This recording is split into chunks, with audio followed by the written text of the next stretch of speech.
atmosphere aims to remove narco-terrorists, but there has been bipartisan concern regarding the legality of. Pentagon says the 21 strikes in the Caribbean and Eastern Pacific have killed at least 83 people.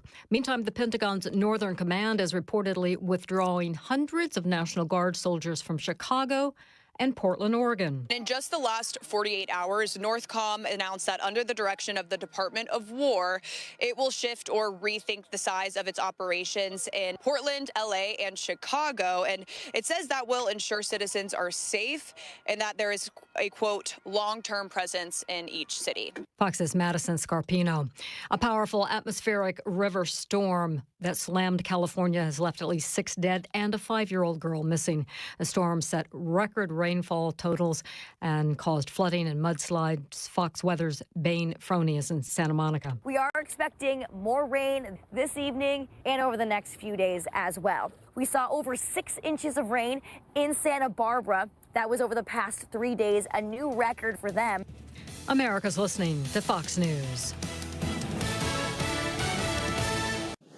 News Talk 99.5 WRNO comes from the Mortgage Gumbo Studios. Your locally trusted home loan lender, MortgageGumbo.com. Serving the Louisiana hobby and games community for over 12 years, Gopher Games has prided itself on offering the very best in personalized customer service, unique experience-based events, and premium amenities for our Gopher Academy members, such as after-hours private gaming space, full immersion RPG room, rotating board game library, and coming soon a video game arcade. So join the Gopher community at 4953 West Napoleon Avenue. For more info, go to gophergamesnola.com or the Gopher Discord. Gopher Games, where you got game.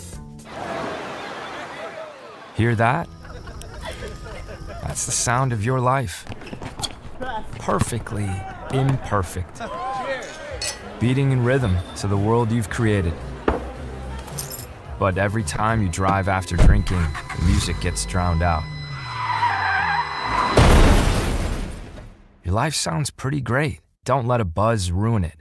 Buzz driving is drunk driving. Don't drive buzzed. A message from NHTSA and the Ad Council. Get ready to unleash your potential at CrossFit Grigri. Are you tired of ordinary gyms? Say hello to extraordinary results. At CrossFit Grigri, we're not just a gym, we're a family. Join our community of passionate individuals who seek to better themselves, help those around them, and find enjoyment in doing both. Experience personalized training, expert coaching, and a supportive environment that fuels your fitness journey. Learn more at CrossFitGrigri.com or follow us on Instagram and like us on Facebook. CrossFit Grigri, where the potions and the programming and the magic's in the community. In sitcoms, when someone has a problem, they just blurt it out and move on. Well, I lost my job and my parakeet is missing. How was your day? But the real world is different. Managing life's challenges can be overwhelming. So, what do? We get support. The Huntsman Mental Health Institute and the Ad Council have mental health resources available for you at loveyourmindtoday.org. That's loveyourmindtoday.org. See how much further you can go when you take care of your mental health.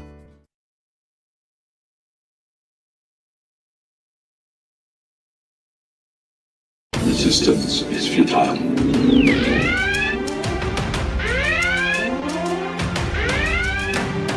Boldly going where no show has gone before.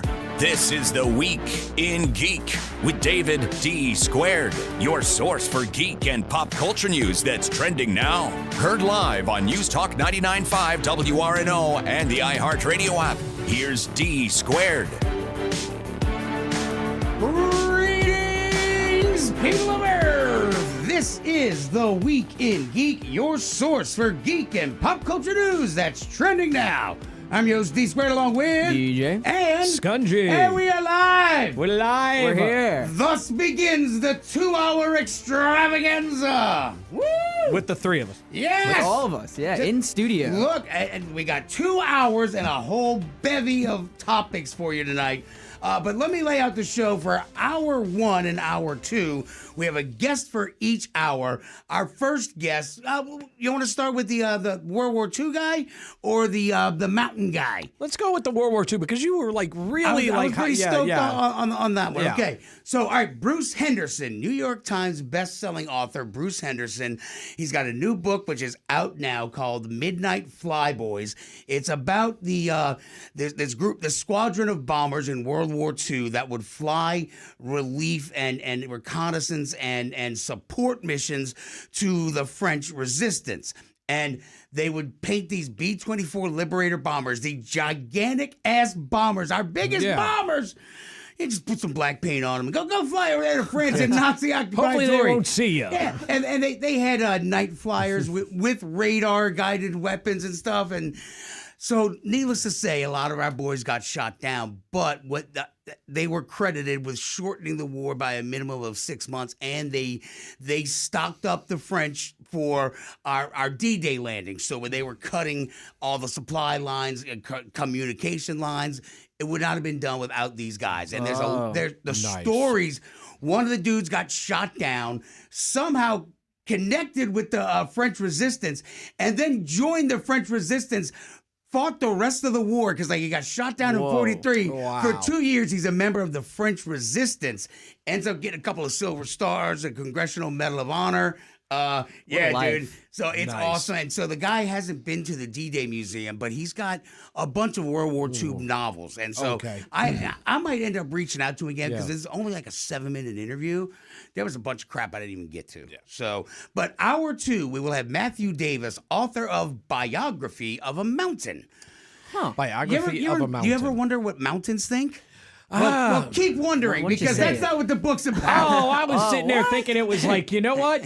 I wish I could go somewhere. Well, there's a geologist out there right now going, well, if you look at the sedimentary and igneous rock. No, it's about Mount Mushmore, DJ. Oh, Mount Rushmore. Mount Rushmore. And so he couldn't say Rushmore as a kid. He called it Mushmore. Mount Mushmore. Like Albert. Like Mr. Albert.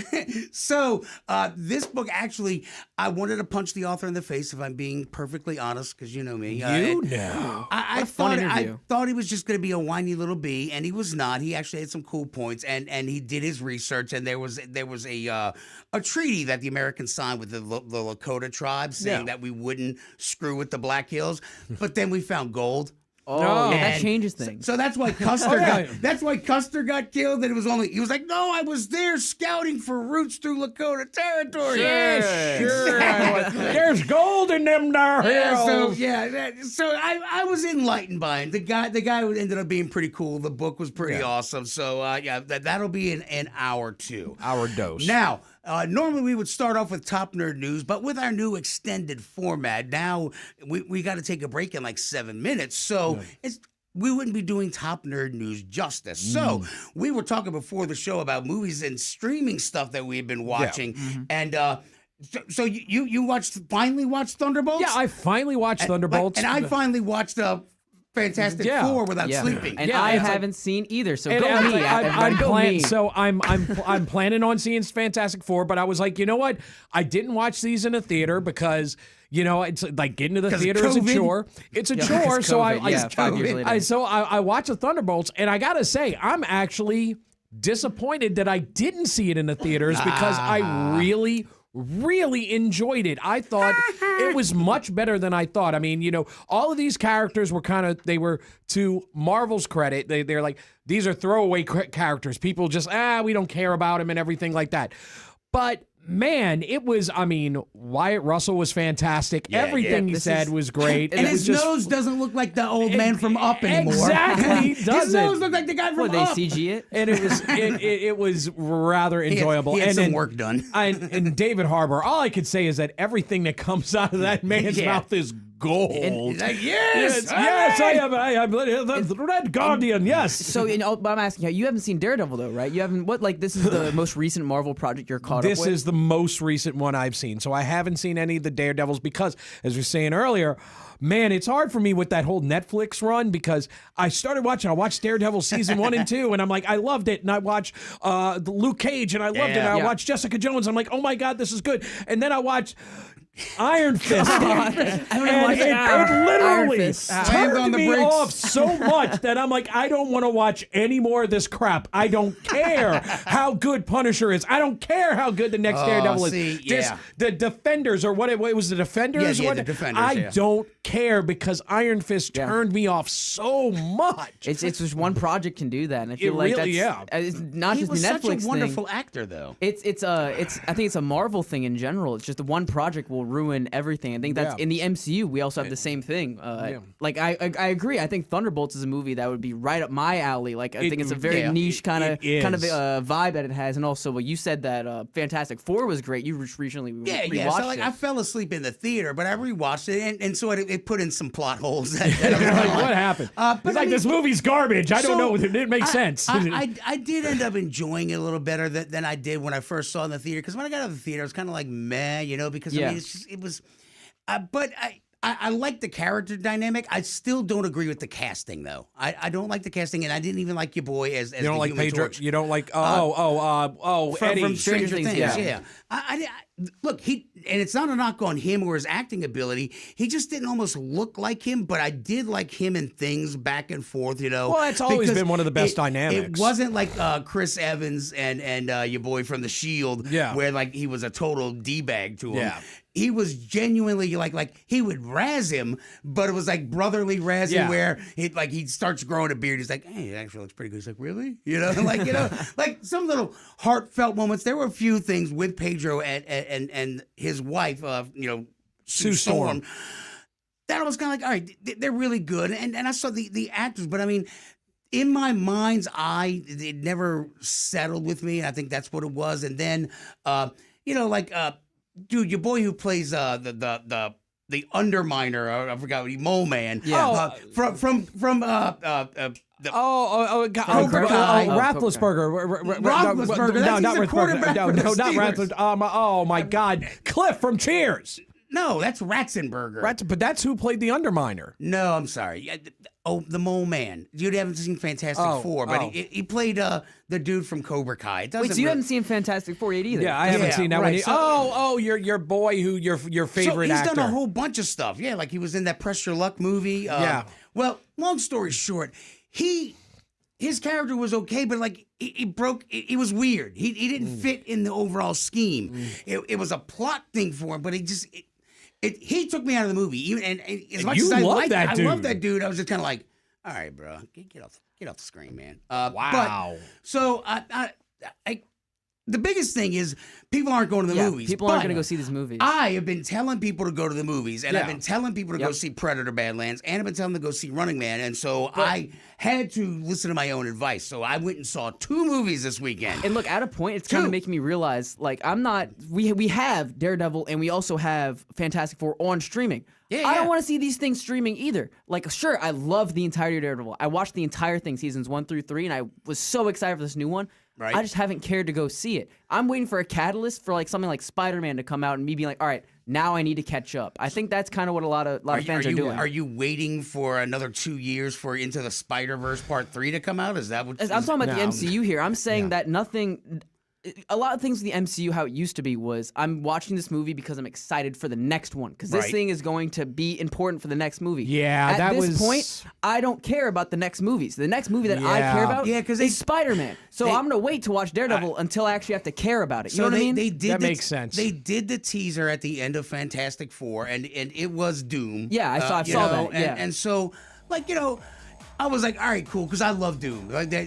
Doom is my guy. Latveria forever, baby. But the next time we're going to see him is years and years away, so I simply don't care yet. No, I get that. I completely respect that. I've gotten bored with their end of trailer, end of the movie, end credit teases. Especially if it's teasing some spin-off thing. Because that's what happened in Thunderbolts. It was a ship of Fantastic Four, the Fantastic Four ship. And it's like, wow, if I would have watched that in the theater, I would have been, all right, I got to wait 2 years before I can see it. Right.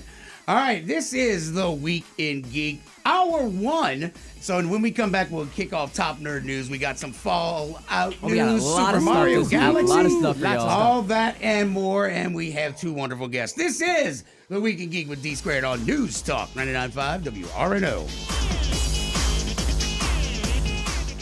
This is a ferocious hurricane. Better prepare. It is important that we are prepared. Generators ready. Batteries, candles. All our prescriptions are filled. Plenty of water. Flashlights. As you prepare for hurricane season, We got food. Radio. take this moment to download our free iHeartRadio app for all your devices. Now's the time to do it. Because if the power goes out, keep that line of communication open. it's your direct link to information. We must be ready. Operation Stormwatch from News Talk 99.5 WRNO. Hey, Louisiana sports fans, heads up. Right now, lawmakers in Baton Rouge are running a trick play. They're trying to push through a tax hike that hits sports fans and local businesses. That's right, they want to make sports betting more expensive for you and your fellow sports fans. So time out. Tell your representatives no to a tax hike on Louisiana sports fans. Visit betonla.org. Paid for by the Sports Betting Alliance. Gumbo Nation, you did it again.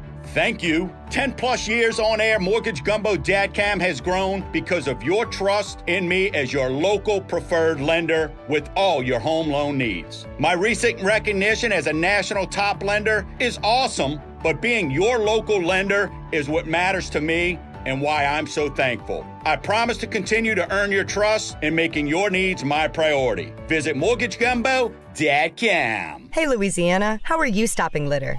In Terrebonne Parish, we put our trash in a bag and never out the car window. In Bienville, we bag it, tie it, and put a lid on it. We keep litter out of our lakes in Lafayette. And in Calcasieu Parish, we keep our roads clean by clearing out our truck beds and securing our loads. We need every person in every parish to stop littering and keep Louisiana beautiful. For more litter prevention tips, visit letlouisianashine.org. Sponsored by Louisiana Lieutenant Governor's Office and Keep Louisiana Beautiful. If you've been listening to Winning at Life for a while now, you probably already know that estate planning is more than just a will. You may need a trust. You definitely need both of your powers of attorney. So what's your plan? Hi, I'm Wes Blanchard, an estate planning attorney at offices in Metairie. Listen, don't leave your loved ones in a bind. Call me and we'll make you a plan or update your existing plan. Find me at wjblanchardlaw.com.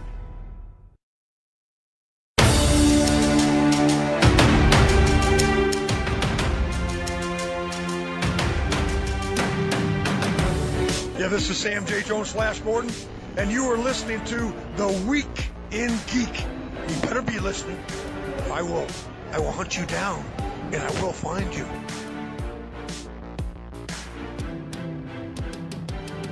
Welcome back in to The Week in Geek, your source for geek and pop culture news that's trending now. I'm your host D Squared along with DJ and Scungy. And that was Sam J. Jones. He will find you. I actually, in my my phone, it came up dreams? that picture.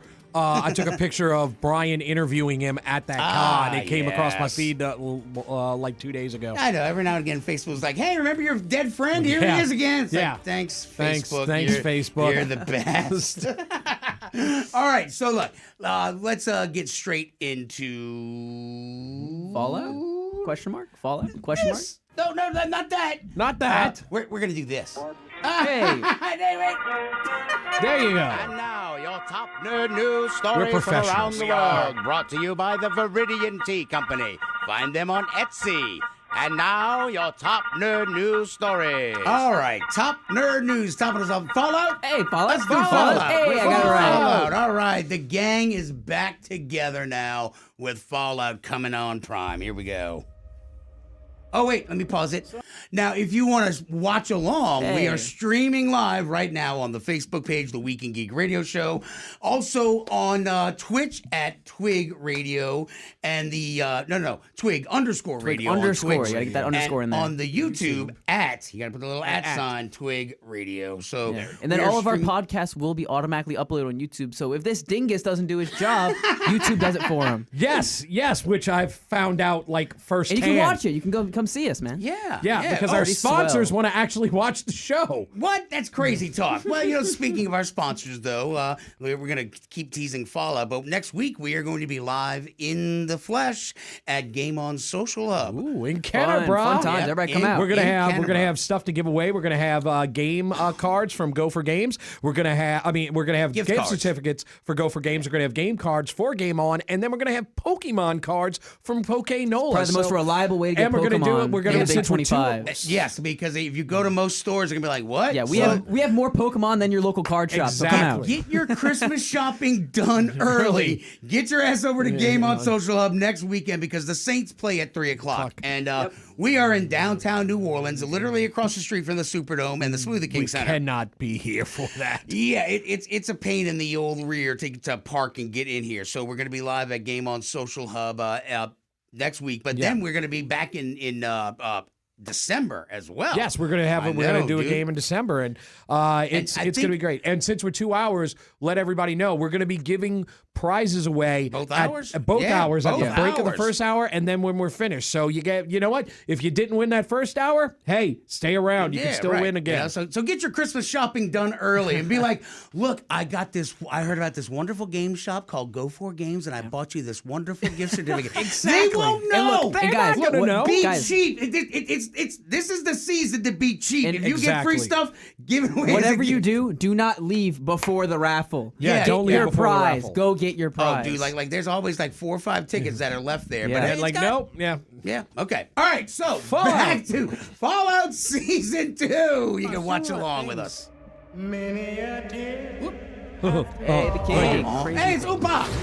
Thank you very much. Unnatural things. Rad Roach. Rad Roach. But good people? No. That girl I met. Yeah.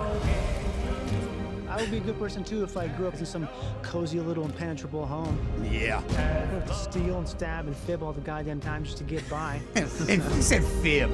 Who says fib? Look into my eyes. What exactly is it you plan on doing once we find your daddy? Gonna bring him to justice. Yeah. Sure, man. People know that how they conduct themselves matters. And they don't give up hope. The stuff we fight for. Oh, the NCR, Story baby. has it you used to believe in those things too. I've been wastelanding for 200 years. I've kept myself alive for one reason. I love all to find my family. To find my family. So I guess his family's still alive? Maybe. Or are they cryo frozen? That would need friends. Is that a super mutant? Yeah. Hold on. We were talking over it. Sorry, my apologies. All right, everybody, shut up! Well then, you're gonna need friends. Yeah, that's a super mutant. It's gotta be. There's a war coming. War. It never changes. War never changes. Well played, gentlemen.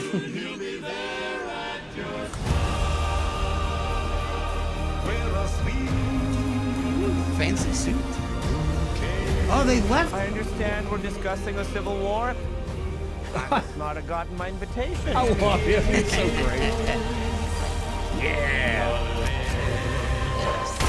In the face! Mr. House! There he is! We're actually beginning to get along. How about this?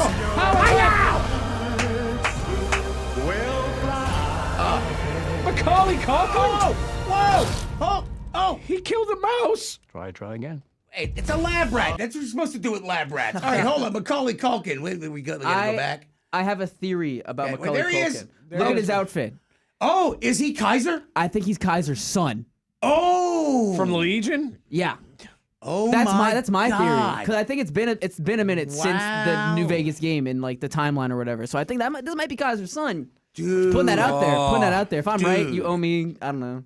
You know. You owe him a Coke. Look, you get bragging rights, but for correctly, predicting the future on these things. Yeah. Because, look, it's a pastime of watching these trailers and watching these movies and going, look, this is what they're going to end up having to do. My latest record isn't so hot because, well, actually, no, it is good because I said Running Man would not end the way the book did. There you go. I Plus points. nailed that one. All right, But, so here Macaulay Culkin. Oh my God, dude, that's awesome. Hey, here's the rat.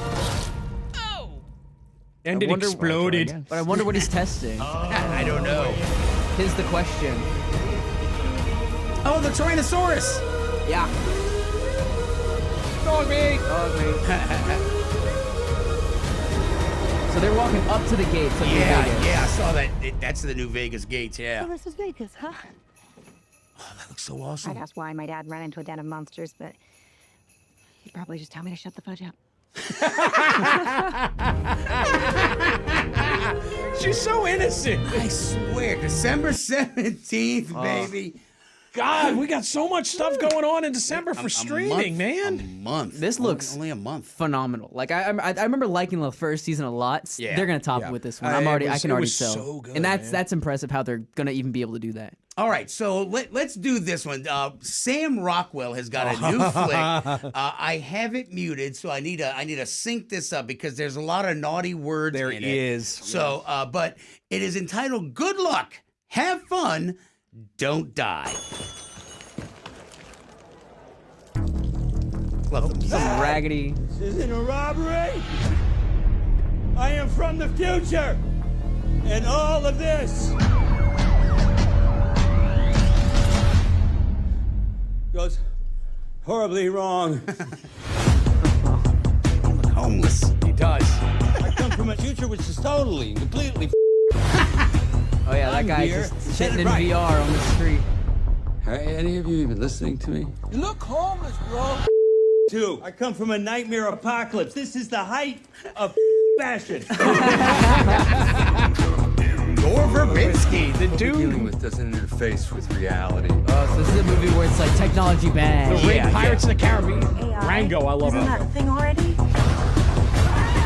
It gets a lot worse, honey. Oh God, it's Zazie Who's Beetz. joining me? Domino. That is, Yeah. it's Domino Save with the the two future. Marvel people. Revolution begins tonight. I guess they all think he's got a bomb. I don't know. Big mask. Don't die. Good luck, have fun, don't die. Excuse me? Oh Jesus. Oh, they all got their phones. Yeah. Oh yeah, this is definitely a social So commentary. it's something about like the phone turns them over. or Yeah, something. that triangle thing. Yeah. I'm not going to sugarcoat it. Twink. For a really weird night. Twinkie and a snowball. Have fun, don't die. What? Is that That's a Clydesdale. it's- That's the biggest Clydesdale you've ever seen. So, oh wow! Just in time for Valentine's Day, Scunny. Carl just said that it reminds him of 12 Monkeys. It was a comedy. Oh God, huh? And I'm like, I completely agree. I'm very excited for this. My one concern though is that they overdo the like the anti-technology, because at the beginning I thought it was cool. They had like the evolution where it was like from the monkey to the human, but then it went back down to like the VR human, and they were like slouching. So that's like my one kind of like I don't know. So they like to overdo that's like it. Ready Player One. Yeah. Remember Yeah, Ready Player One exactly. at the end? It was just all like, so we shut off the internet 2 days a week. Shut the hell up. Yeah. So what is funny is there's that a line there. earlier this morning I was at Oak Street Po' Boy Fest. Okay. And I'm walking around, and this guy shows up, and he has a hat on that says "Good luck, have fun, don't die." And I'm like, hey, did you work on the movie or something? Because Hollywood South. And he's like, no, but my wife saw it. And she's like, yeah, I saw an early screening. I'm like, how was it? She goes, it was amazing. So it's already getting like, some buzz. So. All right, well, we need to take a break, but before we do that, so like going to see advanced movies, like I think I've only seen like 2 movies advanced screening. One was the Marlboro Man. What was the Harley Davidson and the Marlboro Man. Because I won tickets from B90. Well, I guess down the dial. It's like the 90s, man. Yeah. But also I saw Bill and Ted's Face the Music. No. What?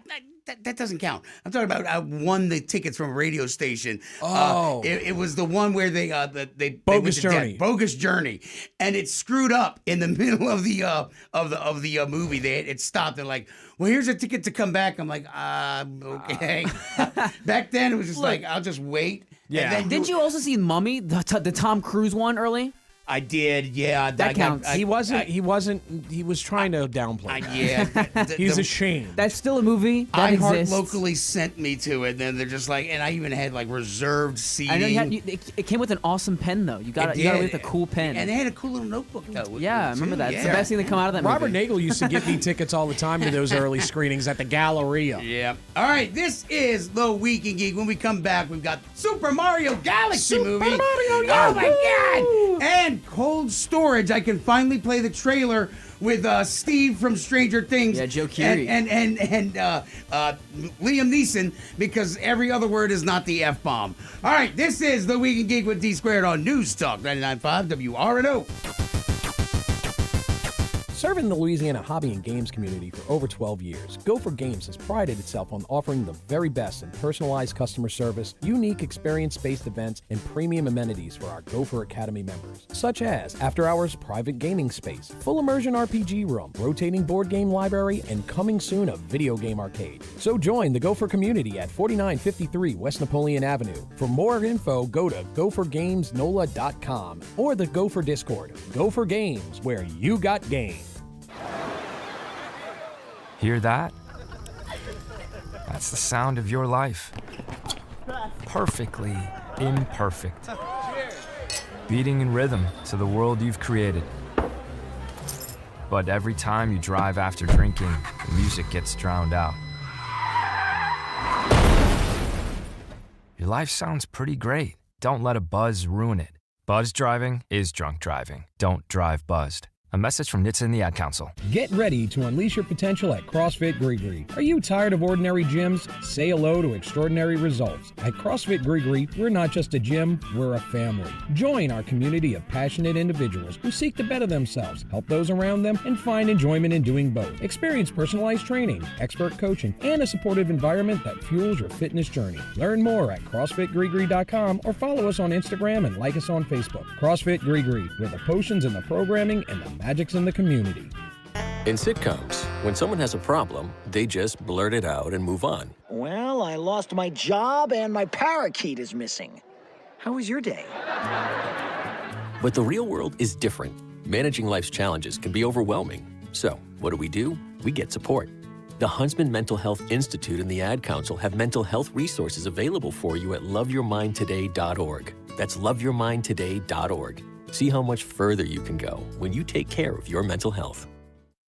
Fox News, I'm Carmen Roberts. The FAA is ending its flight restrictions at 40 U.S. airports, allowing airlines to resume regular flights tomorrow morning at 6 a.m. Eastern Time. Congress is calling for bipartisan health care ideas, and President Trump says he has one. Says don't extend Obamacare subsidies. Instead, send the money directly to people, not insurance companies. If it gets approved, we're going to take the money, we're going to pay it back to the people of our country to go out and buy health insurance. Now, they can put it in a health account.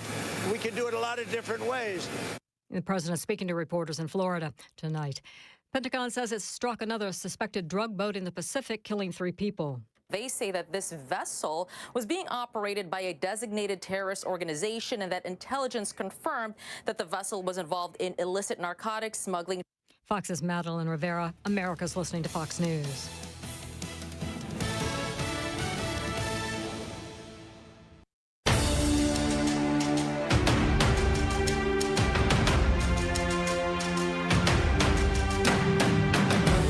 Welcome back to The Week in Geek, your source for geek and pop culture news that's trending now. Don't forget you can listen to previous episodes on the iHeartRadio app at The Week in Geek Radio Show. Here's D Squared.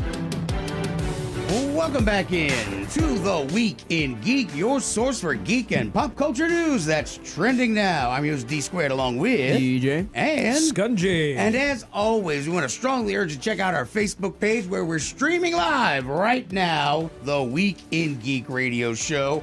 And we are streaming on YouTube at, you got to put that at, Twig Radio, and then Twitch is Twig _radio. Radio. Thank you, Cheese Cream 32. This show rocks. Do you know this person? I know this person, yes. So you're padding it. Is Yeah, what you're I'm doing. No. How much These did you are pay this them? is natural How much did you growth. pay This for is that? natural growth, fellas. Growth. You gotta let people know we're on Twitch, and they're just like, man, your dad is ugly, bro. All right, but also, you can catch the podcast when I eventually get around to posting them, which is usually never. So Never. If you can get to YouTube or Twitch, you can watch it there or on Facebook, whichever you are using for your fun social media entertainment. Yeah. And to our lovely David Ford, the BBC reporter, I'm not going to have time to get to your thing tonight. I did get it, but I feel like I need to add effects to it. Yeah, we need to. Okay, yeah. He has to I think spruce it up. Commercialize I it. believe this is going to be a product for the kids. You know, kids are going to Oh, it's love for it. kids. Just like the Like the hula hula hoop. Just like the hula hoop. So it might be just in time for our Christmas episode. special. Yes. But also, David Ford, we need to get his ass out to Game On next week, where Yes. we're live at Game On Social Hub in Kenner, where we're going to be doing 2 hours. And so he was doing the paintball zombie stuff, Yeah. and so we got to meet him and hang out with him at Contraflow. So we need to get his ass out there, and he could do some live reporting from around the. Around the axe we need throwing. to send his ass into laser tag and be like, right now, I'm In being the shot field. by several little I'm in the children. field. I'm reporting live from the field. Yes, Oh it my writes itself. God. This is so great. All right, if you want to watch along where we are watching right now, here is the Mario Galaxy. Mario Galaxy. Out of all the things they could have done after Mario 1. Aw, so hard to be an artist.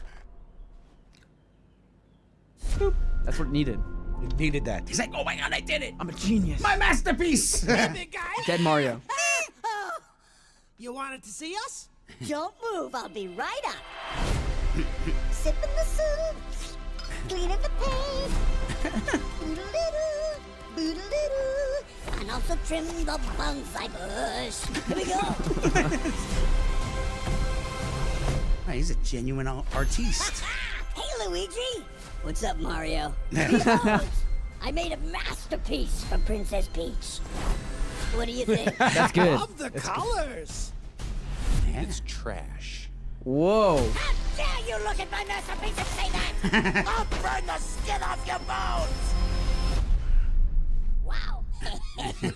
Sorry about that. That's the old Bowser talking. Still working through my demons, I suppose. Anyway, I need my 8 hours or else I really turn into a monster.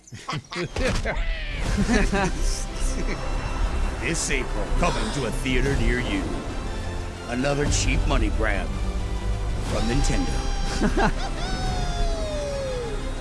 Hey, they're going to different planets, just like the video game, just like the Mario. We should play each video game that they show up in. That'd be great. Let's do that. Shy Guys. And we finally get Bowser Jr. I'm Bowser Jr., and I'm gonna be taking my father now. Oh my God. Rosalina. Hey, Rosalina. Princess Rosalina, you're coming with me. Yeah, Rosalina doesn't do that. All of a sudden, she looks like from Shrek, the princess from Shrek when she goes all Matrix. Fiona. You gotta Okay. I've always got to have. You got to shut up, commercial. I do have to admit, I'm very, very glad they decided to go with this game for the second movie. Oh, I They thought- could've I- gone- I thought you were they being could've- facetious, No, honestly. no, they Okay, could have gone to all right. Odyssey. They Yeah. could have gone to Wonder. They could have gone anywhere, but they went to Galaxy. What a move! Galaxy is one of those. It's so good. It's one of the top ones. I mean, Yeah. I love Odyssey. I love Mario World, but man, that one was so unique in the where. And I'm interested in seeing how they're going to do it because every planet was something different, and they were the level designs were made so well. I think that plays to the movie because it's a very cinematic game. I think it's the most cinematic out of all of them. People can Absolutely. argue that for Odyssey, but I think for Galaxy, just the amount of stuff that you can just go visually see. I think it'll translate very well to the And big screen. if you have not played Mario Odyssey Mario Galaxy 1 and 2, they just released Mario Galaxy 1 and 2 on the Switch. Yeah, like you don't need the remaster. Switch 2. They remastered them. You get 1 and 2, and if you haven't played them, Did they charge you $10 more? No. You know, it's cheaper than you get both of them, and it's cheaper than when It's came out. $40 per game. $40, but instead of it's- 60. So it's not 70 or 60. It's actually technically cheaper. But you're Yes. paying 80 for both of them combined. So technically it's more expensive. Don't think about it too hard. My brain There's already too hurts. many numbers coming at my face. My brain right already now. hurts. But like, do yourself a favor. If you have a Switch, go and buy that. And it's not the garbage like they did the 3D Mario thing where they released it for 3 months and then they shelved it and pulled it. No. It's one's here to available stay. now. You angry much? Jeez. I hated that. Oh my God, I was so All right, aggravated. so with that. honest question, and I'm glad Dan Henry asked this on our stream. If there's a Bowser Jr., who did old Bowser beep boop? Is this canon? I Is don't it know. canon? I don't know about this. I don't know Was Mario it World like that. I'm a asexual Sonic budding? guy. Well, no, because Was it asexual budding? He just popped out of in him? Super Mario Brothers 3, they had the Cooper kids, and those were all supposed to be his kids as well. Like From whom, though? Go ask Big Nintendo. We don't know these answers. I'm a Sonic guy. What Dan asked, and actually, he asked a question that That's I fair. was secretly That is burning fair. inside of me. It is. So It's- is his Peach's love child? It's Mrs. Peach's love child. Yeah. You don't know. Hey, Love child. look, Dave, you know just as much as anybody. You and I did a ceremony marrying Peach and Bowser. That is true. So we did do that. I just did my research. you Googled it? Nintendo has said nothing. There is none. Nothing. They're Nothing. surprisingly quiet about Yes, this. they- Mum is the word from Nintendo. They're like, why do you Americans always think about sex, you stupid Americans? That's why Pac-Man's name is Pac-Man. But they had Pac-Man Jr. though, Yeah. so we all assumed that Pac-Man and Mrs. Pac-Man did the dirty. Yeah. I mean, come We on. haven't had Mrs. Bowser yet. Maybe that's There is gonna no be the Mrs. next Bowser, movie. no. Well, we don't know just yet. They could You do know, anything. that's very sexist of Nintendo. I'm offended for all the women out there that don't have a Hey, female he's a Bowser. single father. He's working hard, all right? He's in jail. He's in jail. Shut Right up. now he is, but he Man, wasn't before. you You know, know, he's OPP, trying to yeah, reform. you Like a dark know. He's turn. trying to turn his life around, all right? Okay. Can't you support him? Right now he's in cold storage. Cold storage Wow, is what a coming transition. out Nice now segue. with Liam Neeson and Joe Keery. Oh God! It's released the Bowser file. Release Oh, the man. That is Carl. That is awesome. No, that was that's Dan. Dan. Oh, Dan's the man. That was great. I love Dan. All right, here we go. You can watch along at home on the Week in Geek or Twitch. Oh wait. Hold on, DJ. Hello. Flatbread Dev says, "Great show, guys." I you don't know that person? I know that person. Okay. I know these people. Don't worry. I don't hear anything. Well, I definitely heard it. Well, not definitely. I mean, I was like aware of it, you know what I mean? Like I was having an argument with my brain about it. You are very chatty.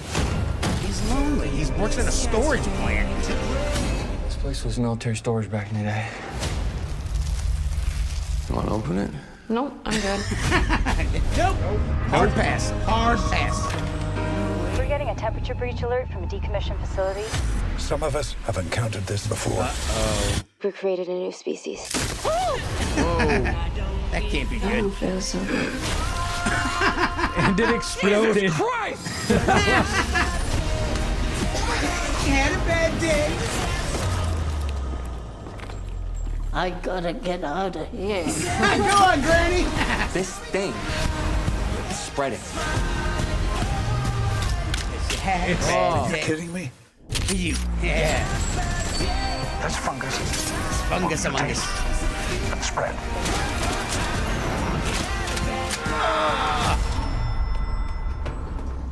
Have deer just took an elevator. What was that? A deer just took an elevator. No, he does like back leg just starts twitching. Big bada boom. You two may have started the night minimum wage guards, but you're a green light team now. That is a nuke. What are you, nuts? No, I'm ambitious.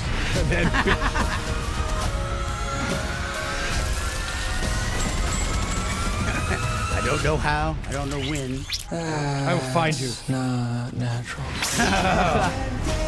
That's not right. That's not right. That's not right. Okay. This one's reminding me a lot, I don't know why, but of Zombieland. This one is like the it's the fun same kind people. of horror. It's the same people. It's the same people. I got that on the nose You there. say Go me. Zombieland. I think Return of the Living Dead. That's it too, because they're watching over an old military thing, and then some guy gets a phone call. Sir, you know. I'm saying like the vibe and kind of the joking nature of it, and like the character dynamic. I think it's going to be similar to Zombieland. It's a comedic horror where you know, because I mean, so this is 2 apocalyptic movies that we've had, and there's a few more out there. I mean, we just had The Running Man and then The Long Walk. There's a lot of people are kind of, I don't know if they're twitchy right now. I don't know what's going on. Maybe we're like not so shiny happy future anymore. I am going to put my one concern that I always do like in these movies. Joe Keery, I love him as an actor, but I feel like the scripts that he is given are very kind of corny. I don't know. I feel like they overplay him. That's my take but sometimes. he plays into the corny very well, though. I know.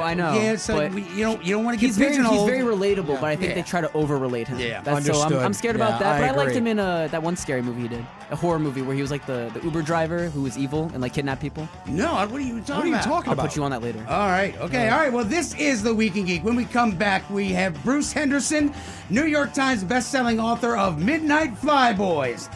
So, in the words of the late, great Brian Held, the cheese-eating surrender. The cheese-eating surrender monkey singing. I'm French, so I could say it. DJ's French, too. Bonjour. But they brought stuff to the French Resistance. That's all coming up next. The cheese-eating surrender monkeys. Vive la France! Cheese. All right, this is the Week in Geek with D Squared on News 95 WRNO. I'm going to get fired.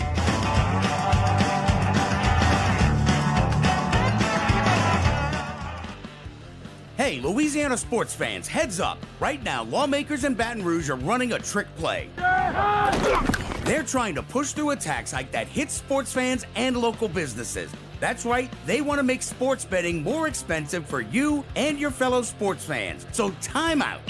Tell your representatives no to a tax hike on Louisiana sports fans. Visit betonla.org. Paid for by the Sports Betting Alliance. Gumbo Nation, you did it again.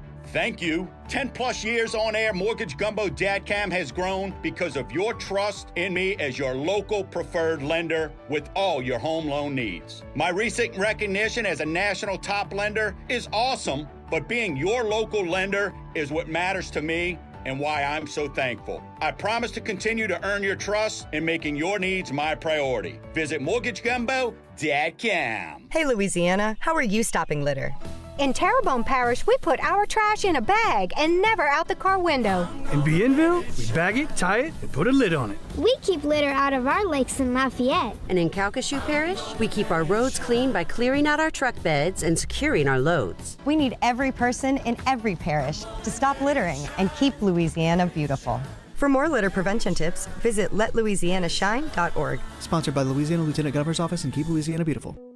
If you've been listening to Winning at Life for a while now, you probably already know that estate planning is more than just a will. You may need a trust. You definitely need both of your powers of attorney. So what's your plan?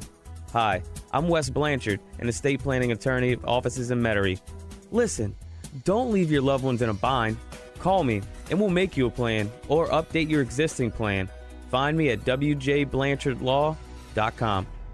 Make WRNO your #1 preset on our free iHeartRadio app, powered by Dudley DeBosier, official injury lawyers of the New Orleans Saints. Call 444-4444. That's 444-4444. Non-attorney spokesperson Chad Dudley, New Orleans.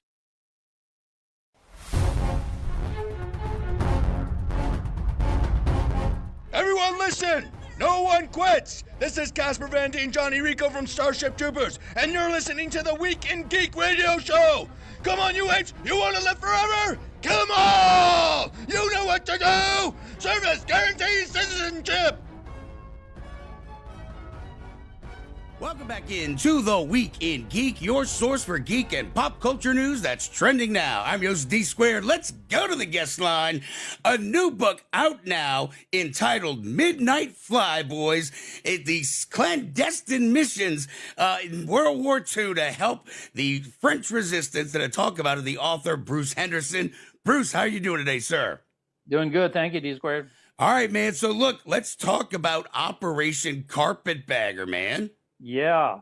Okay. Top secret joint operation between American and British intelligence and the U.S. Army Air Force to strengthen the resistance forces in Nazi-occupied France before and after D-Day. And they did that by parachuting munitions, supplies, and Allied agents with the expertise and the know-how to organize and to get these folks geared up so that when our troops do hit the beach in what we now know as D-Day, they would be able to blow up the bridges and knock out rail lines and communications lines and create all kinds of havoc and sabotage behind the lines in support of our troops.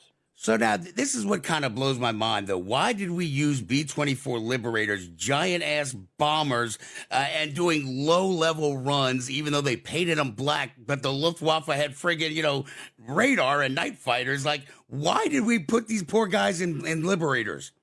Well, in a way, it was the right plane, even though it was never designed for this kind of mission. But the B-24 had twice the payload of the B-17. It had longer range, and it was faster. However, it was not designed to fly the way these guys were flying it, which was very low, 200, 300, 400, 500 feet, 600 feet off the ground in order to get for these parachutes to hit the little open field there in the middle of nowhere where the partisans are waiting with a couple of lanterns. They had to be low, and it had to be at nighttime so they could sneak in and out. And they had to fly slow. And flying a big 4-engine bomber slow is like a one-way ticket to the ground. And Right. if you stall that plane, you're not going to have time to pull up. So these guys were not only getting shot out of the air by German night fighters equipped with radar that could find them in the night, and also anti-aircraft fire from the gun, but sometimes would fly into a hillside or even clip a tree and go in that way. But they were the right plane because they had a bomb bay that they could load in these steel containers. Each of them could carry about 300 pounds of supplies, and they could take 12 of them, and they just dropped them like a load of bombs, only each one had a parachute hooked onto it. So it was the right plane to do that with. So now apparently all these steel containers were like chock full of like munitions and stuff, but like bicycle tires and stuff. So is that what the chair is against the wall meant? Like hey, I need a new bike tire, s'il vous plaît? Yeah, I guess it was a shopping list. Whatever this particular group needed in that particular location, they would contact London by radio. That would go to the air base, and they go, okay, we're going to load up these containers for those folks, and they need a couple of bicycle tires for their bicycle that their courier uses to, bicycle from one village to another with secret dispatches and whatnot. Or we need more ammunition for this gun, or we need that, or we need that. And it was very, very specific. And if they somehow didn't make that drop that night, in some cases they couldn't find the field, or whatever happened, and they came back with those containers, they were then pulled out of the plane and saved for the next night when they would drop at that specific place, because it wasn't like somebody else needed the same thing that they needed. It's very specific. I got you. Okay. We're visiting with Bruce Henderson. Midnight Flyboys is out now. So look, talk a little bit, because you had family as well who served, but this all volunteer force, how because this was a dangerous ass mission, man, and they all volunteered to a man. Well, it's an opening, really an opening. One of the opening scenes in the book, which I thought was pretty amazing, was they brought about 100 pilots and crewmen into this room and briefing room, and very quickly this colonel stood before him and said, this is going to be dangerous. It's going to be dark. You're going to be flying slow. You're going to be retrained how to fly this plane. And if you don't want to do it, get up and walk out now, and there'll be no mark against your record. And I'll give you 5 minutes. And they all sat there, and they looked at each other, and not a single guy got up and walked out. Now, I talked to one of the one of the fellows that was in the room, and he said, I don't know if one guy had walked, maybe some others would have, but no one wanted to be the first. Right. And that was their look. They were there for three reasons: duty, commitment, and mission. And their mission was to get this war won and over with, so they could all go home to their families. Man, that generation was just built different, dude. That generation was built different. Well, look, we only got a few more minutes left, but I want to talk about Johnny Meade, man. So, like he ends up becoming part of the French Resistance. I mean, it's like a spy novel, but real life. Yeah, I mean, his plane went down. It was one of those that crashed, and the pilot stayed at the controls so everybody could parachute out, and the pilot was the last to go. It's amazing that all 8 of the guys did parachute, and yet all 8 of them, they all hit the ground safely, but none of them connected with anyone else in the crew, which is pretty amazing. Right? They all went different directions, and in Johnny's case, got picked up by a resistance group, and the plan was going to be, we're going to get you out on one of the escape routes over the Pyrenees into Spain, back to England. But before they could do that, they said, we're a little short-handed here. Could you stay and help us and, on the ground receive these parachute drops? Would you do that for us? And he said, yeah, but we got to let London know. I don't want to be a deserter here. Right. So they radioed London, and London said, yeah, you can keep him. So Johnny Meade became the only member of the Carpetbaggers to become an official member of the French Resistance, and he fought a very different kind of war on the ground than he was trained to do. That is awesome. That is Bruce Henderson, Midnight Flyboys. Wherever you buy books, go buy this damn book. So Bruce, are you ever going to be coming down to New Orleans for I was about to say the D-Day Museum, but the World War II Museum? I was going to be there, but then this is publication week for me, and I know they got a big conference next week, but I couldn't make it. But I'm hoping to come down. I've never been there. Can you believe that? I've done 6 or 7 World War II books, and my wife keeps saying, we got to go to New Orleans. Man, look, honestly, reach out to them or maybe, because they do like book tours there all the time, man. And they do the readings, and they usually do it in the big ass hangar where they got the USS Tang thing, and then all the aircraft are hanging from the ceiling. It's awesome. We had a Christmas party there one time. I know. I've heard and I've seen pictures, and I just can't believe it. I haven't been there. I had 2 invitations I just couldn't make, because of my schedule. But geez, I'm going to do the next one for sure. Yep. Bruce, look, thank you so much for your time today. I really do appreciate it, man. And keep up the great work. I mean, you got like 20 titles under your belt, so I think you're getting. I think you'll be all right. Thank you, sir. All right, that was Bruce Henderson, and I can't believe he hasn't been to the D-Day Museum. I know, man. It's the World War II Museum. I say the same thing, dude. Like I was a charter member from Jump Street, and it's like I always just think of it as the D-Day Museum. And I remember I used to have, when I used to do the sports show on 1280, I would always just say it. And finally somebody calls up, they're like, hey, you moron, it's the World War II Museum. I'm like, hey, you moron, I don't care. I'm like hung up on it. I haven't been back since they did like the Road to Tokyo stuff. So that was me and Dean went, I guess it was over the summer, and they were redoing the front because my grandpa has a brick there. He was a staff sergeant in World War II, and his brick is like right in the front, but they were remodeling that area, and so it was all closed off. So I got a picture of you with your head next to it. Yeah. So I wanted to do the same with your brother. But yeah, the World War II Museum is awesome. But yeah, this book, it had so much cool stuff in there. There's so many stories that don't get out. I think I kind of want to reach out to the guy and talk about some of his other books, because there's a lot of things that they weren't even allowed to talk about any of their missions until like the late 80s, early 90s. I mean, for 40 plus years. And so like how old would these people be? Couple of them, one of them is like 102 years old. Yeah. And one of them is like 103. So they weren't able to say they weren't able to say anything until they were like 90 then. Right. Yeah, I mean, World War II was what? It was 80 years ago. Yeah. So their average person was like 18 years old going in, so they got to be like closer to 100. It's been a minute. You know what's funny? So I got this Wrigley field cap, and it says 1914, and Dean saw it, and he goes, "This is when World War I started." I'm like, "Thank you, Jesus! Thank you! Oh, I love my children." I'm so proud of him. So proud of the little guy. All right, so hour 1 is in the books. Hour 2 is coming up. we have Matthew Davis, the Mountain Whisperer. He wrote a book called The Biography We're of a learning about Mountain. mountains growing up.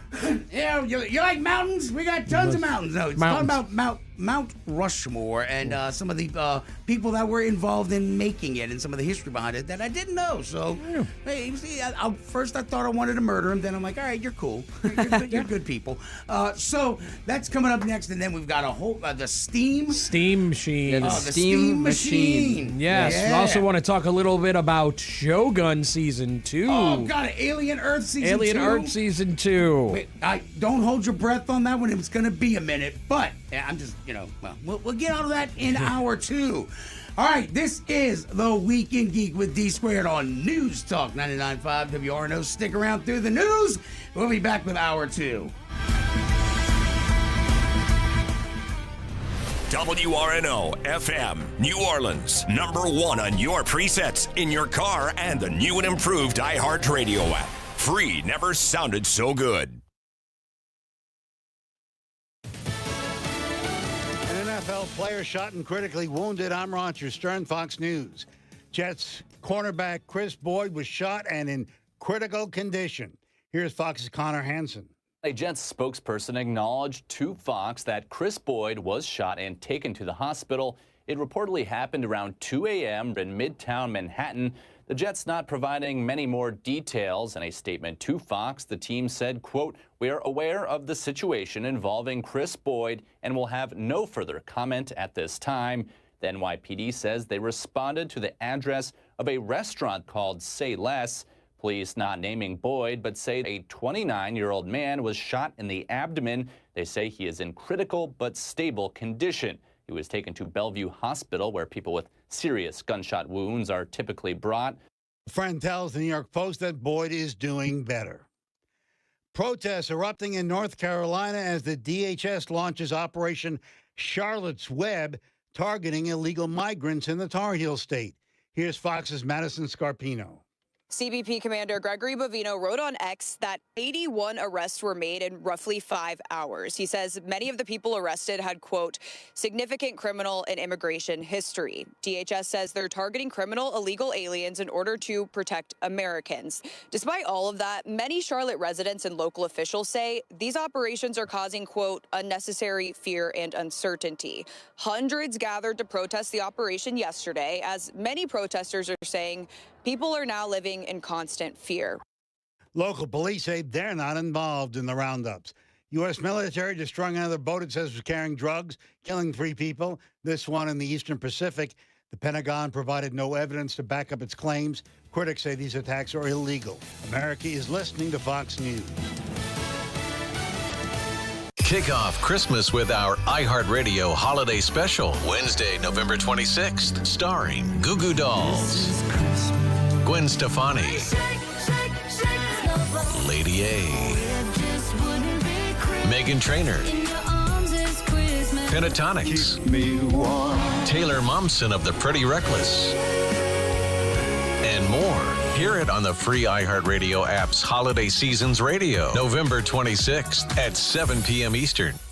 This is Jim. Hello. Jim started advertising with iHeartRadio way back in April. And now... I have customers out the door! And this is Sarah. Hi. She started putting a portion of her marketing dollars in podcasting back in June. Business is booming. That's why I'm working on a Saturday. Want to be like Jim and Sarah? It's easy. All you have to do is own or manage a business and reach out to iHeart. Get started today at 844-844-iHeart or iHeartAdvertising.com. Ugh, we're gonna be so late for the concert. We should be there by now. Just need to make a little detour and stop for gas real quick. I know a cheap place down the road.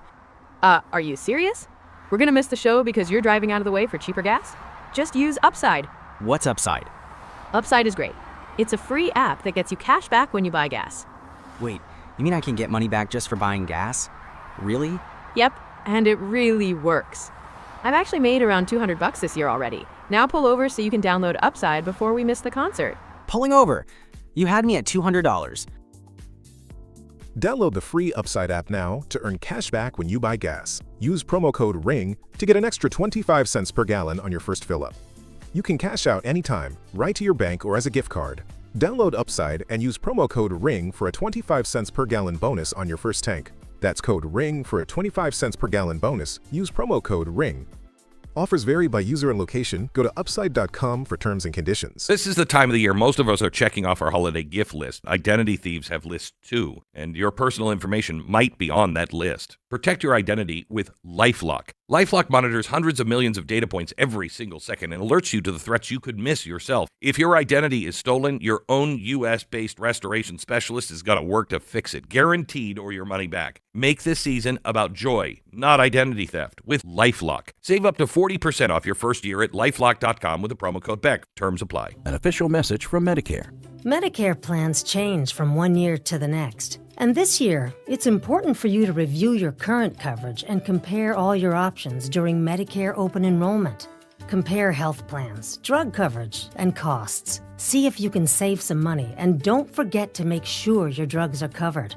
Open enrollment ends December 7th. Visit Medicare.gov or call 1-800-MEDICARE. Paid for by the U.S. Department of Health and Human Services. The free iHeartRadio app is your home for the holidays. Celebrate the season with the very best Christmas music ever made with iHeart Christmas. All your favorites 100% commercial free. Just open the app and search Holiday to find iHeart Christmas. Plus other holiday stations and playlists to put you in a merry mood. Open the app and search Holiday to start listening. News Talk 99.5 WRNO comes from the Mortgage Gumbo Studios. Your locally trusted home loan lender, MortgageGumbo.com. The system is futile.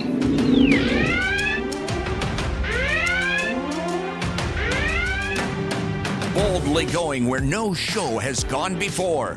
This is the Week in Geek with David D. Squared, your source for geek and pop culture news that's trending now. Heard live on News Talk 99.5 WRNO and the iHeartRadio app. Here's D. Squared. Greetings, people of Earth. This is the Week in Geek, your source for geek and pop culture news that's trending now. Hour two of the Week in Geek. I'm your host, D Squared, along with DJ and Scungy. All right, so hour one, we had Bruce Henderson, author of Midnight Flyboys.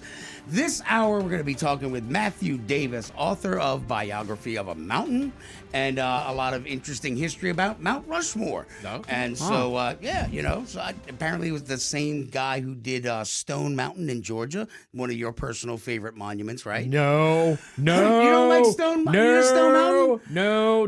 I thought you were all like, I love General Lee. Oh, it was the car. Oh, it was the car.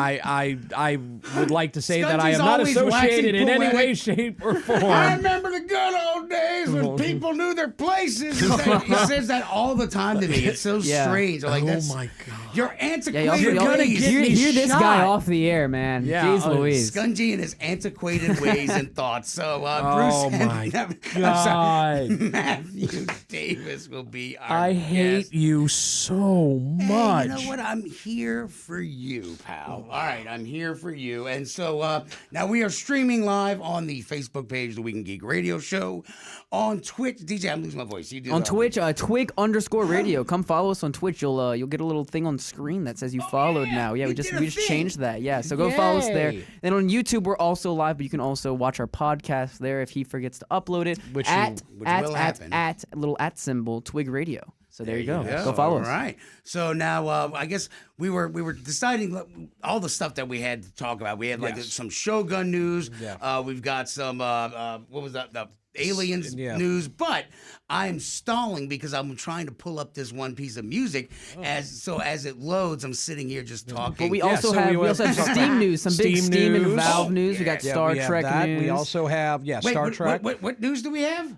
Star Trek news? Star Trek news. Yeah. Oh, dude, Yes. Get this out of my ears. Well, I guess that's what we'll start with. That's where we're starting. All right. So What was our Star Trek news? So, all right, so there's a new Star Trek movie that is in the works, and it will be unconnected to the previous films. Now, the reason why I am really excited about this, because it's directed by Jonathan Goldstein and John Francis Daly. Those are the two guys who directed Dungeons & Dragons, Honor of Thieves. But they're also the guys who wrote Spider-Man Homecoming. They wrote Homecoming was a good one. Flash. They wrote, they did a lot of stuff. They've done, I don't care what anybody says. This movie is so much fun. The Incredible Burt Wonderstone. They wrote that. And I love that film. I don't care. But these two guys, I mean, when it came down to D&D, if you watched D&D Honor of Thieves, that was made with so much love and care for the property. Yeah, these guys are big nerds. Waxing poetic. These guys absolutely loved it. I mean, there were so many little details about it. Even harkening back to the 80s cartoon and just like sending love letter to everything with the fans. They got some ball knowledge about nerd stuff. The good thing is that it's not going to be Chris Pine. And look, we're talking about not the Kelvin universe. Chris Pine, what was great in D&D. But this is going to be some of the newer stuff, but it's not even going to be connect. So I wonder if it might even be with the new spin-off series with Starfleet Academy. Yeah. I don't know. I mean, that one looks like it's a bunch of teen angsty crap and, a Klingon in touch with his feelings. Do not sign me up for that crap. I don't want my Klingons to have feelings. I want them to be angry. I want them to be angry and Kopla unless they're going to all don tutus and do the Klingon ballerina. Yes. DJ, all right, sidebar. Okay, so back in the days when conventions weren't just big, gigantic-ass dealers' rooms, where it was actually nerds pre-internet who, you had no such things as memes. Basically, you would all get together and talk about stuff. We had a group of about 10 friends, one of which was Brian Held, and the owner of Clay from War Games of Fantasy. He was about 300 pounds, and he puts on this giant tutu. All of them, there's like 12 of them. All these dudes with big full beards, Klingon things on their heads, all wearing pink leotards, pink tutus, all with their Star Trek Klingon daggers. Oh, yeah. And as they're dancing, they're slowly killing each other off until you got the prima ballerina. It was the wildest thing to see. You just had to be there. You had to be in the moment. There was no video cameras, no TV. Thank God there were no video cameras in those days. Oh my God! There might be a picture or two floating from somebody way in the back, so you can't tell. But it's definitely not accessible on the internet. No, it happened that one time, and if you missed it, that was it. Yeah. But so I don't know what this is going to be, but honestly, Trek has done such a great job as of late. There's the Section 23 or whatever, Section 31. It was a miss, but Section 31 was a miss. They tried too hard to be hip and cool, and now and I think Discovery kind of lost its way a little bit, but it came back. It came back, and Picard was a little more fan servicey. Oh, the third season was not. It should have been just called Fan Service Season 3. That's all that was. But then finally, of course, Strange New Worlds is brilliant, untouchable. I mean, that's so. If they keep it in that vein of like old but new Trek, I think they'll be fine. And because there's so much stuff to mine out there. There's so much stuff. I mean, you literally have an entire universe. You know what I think is the funniest thing about this new Star Trek universe that when Paramount and everything is that it all came about. The Orville came out, and it was like, this is the best Star Trek show that is not Star Trek. Right. And Discovery hadn't even been released at this point. And everybody's like, why can't Star Trek be like that? Well, at least I guess they finally realized that, well, maybe we can be like that. Look, my question about the new thing is that from my generation, I didn't grow up with Star Trek, so it's a lot easier for y'all to be into it. Yeah. Is there are they making anything, or do y'all know if there's anything that is like for kind of my kind of generation where it's like you didn't grow up with this? Brave New Worlds. Brave New Worlds. That's what it's for. Strange New Worlds. Strange New Worlds. You're saying this new movie is completely separate from that. And would I guess this also kind of be something I could get into? Wait, all right, both of y'all are talking. Wait, what? Would this new movie you said is disconnected from everything? Would that be something that I could get into without any prior kind of knowledge? I can't say yes or no because they're kind of keeping it close to the vest. Yeah. But I feel like that's what they kind of need though. They need the new generation to get into it. That is a solid point, honestly. Yeah. I think No, my friend. no, but because like Starfleet Academy is based off of the Discovery universe. Yeah. So you'd have to go and watch 4 seasons of Discovery to understand some of the intricacies of the plot of this new season, I think, this new yeah, show. I don't think they need to reinvent it, but I do think they need to bring something for me and So, for my generation who just never got into it. Strange New Worlds would do it for you because I mean, like, so the thing is with Strange New Worlds, there's a lot of nods to the original Trek, but you don't have to watch the original Trek to know it. So my one caveat with that though is that as somebody who hasn't really consumed too much Star Trek media, I'm not going to go pick out a Star Trek show to go watch. Maybe if it comes out in a movie, I'll bring some of my friends and go watch the movie. I'm not going to by myself go and pick out that show and be like, I want to watch that. That's you know what I mean? Yeah, that is fair. There's no entry level Star Trek. That's what I'm saying. I think we need that. I mean, not now, but I mean, that's what I'm saying. Not now. Exactly, we need that not now. There was. I mean, let's be honest. Like the old Next Generation was a perfect the starting point for a new generation of people. But we need that. That was like 1992. But what I'm saying is that you need it for this generation. Hey DJ, why don't you go watch 13 seasons of a 1992 series? That's my fault. That's actually Lower my Decks bad. is actually that's not a on bad me. thing. Lower Decks is a great way to get into it. It's online. Wait, what? Carl said Lower Decks is a great way to get into it. Yeah, but it's or Prodigy. If you want young kids, Prodigy. He's what? Shut up! Stop talking. This is the Weekend Geek with D Squared on News Talk 99.5 WRNO. You've probably said it before. I'll schedule that cleaning eventually. And if eventually has turned into months or even years, that's okay. This is your reminder. Your smile is worth a little time. Lotus Dental makes it easy to follow through with easy-to-schedule appointments, a calming office experience, and a team that's here to help you feel welcome, relaxed, and confident. No pressure, no rush, just care that feels simple and surprisingly refreshing. So let's make now the best time to schedule that cleaning. You'll be glad you've checked it off the list. Taking care of your teeth doesn't have to be a hassle. It can feel like something you did just for you. Calming, supportive care, modern approach. A visit you'll feel good about. Lotus Dental. Superior dentistry with a personal touch. With locations on the North Shore and South Shore. Visit mylotusdental.com. mylotusdental.com. You think wills, trusts, and beneficiaries are just for rich people? Think again. Anthony from Crescent City Retirement can help with your enhanced planning needs. Tune in every Sunday at 11 a.m. on News Talk 99.5. Most people look at the scene of a truck crash and just see a bad car accident. But at Dudley DeBosier, we know there's more to it. An overloaded trailer or truck company pushing drivers beyond their limits. If you've been injured in a crash with a big truck, demand Dudley DeBosier. Chad Dudley, New Orleans, LA 2416385.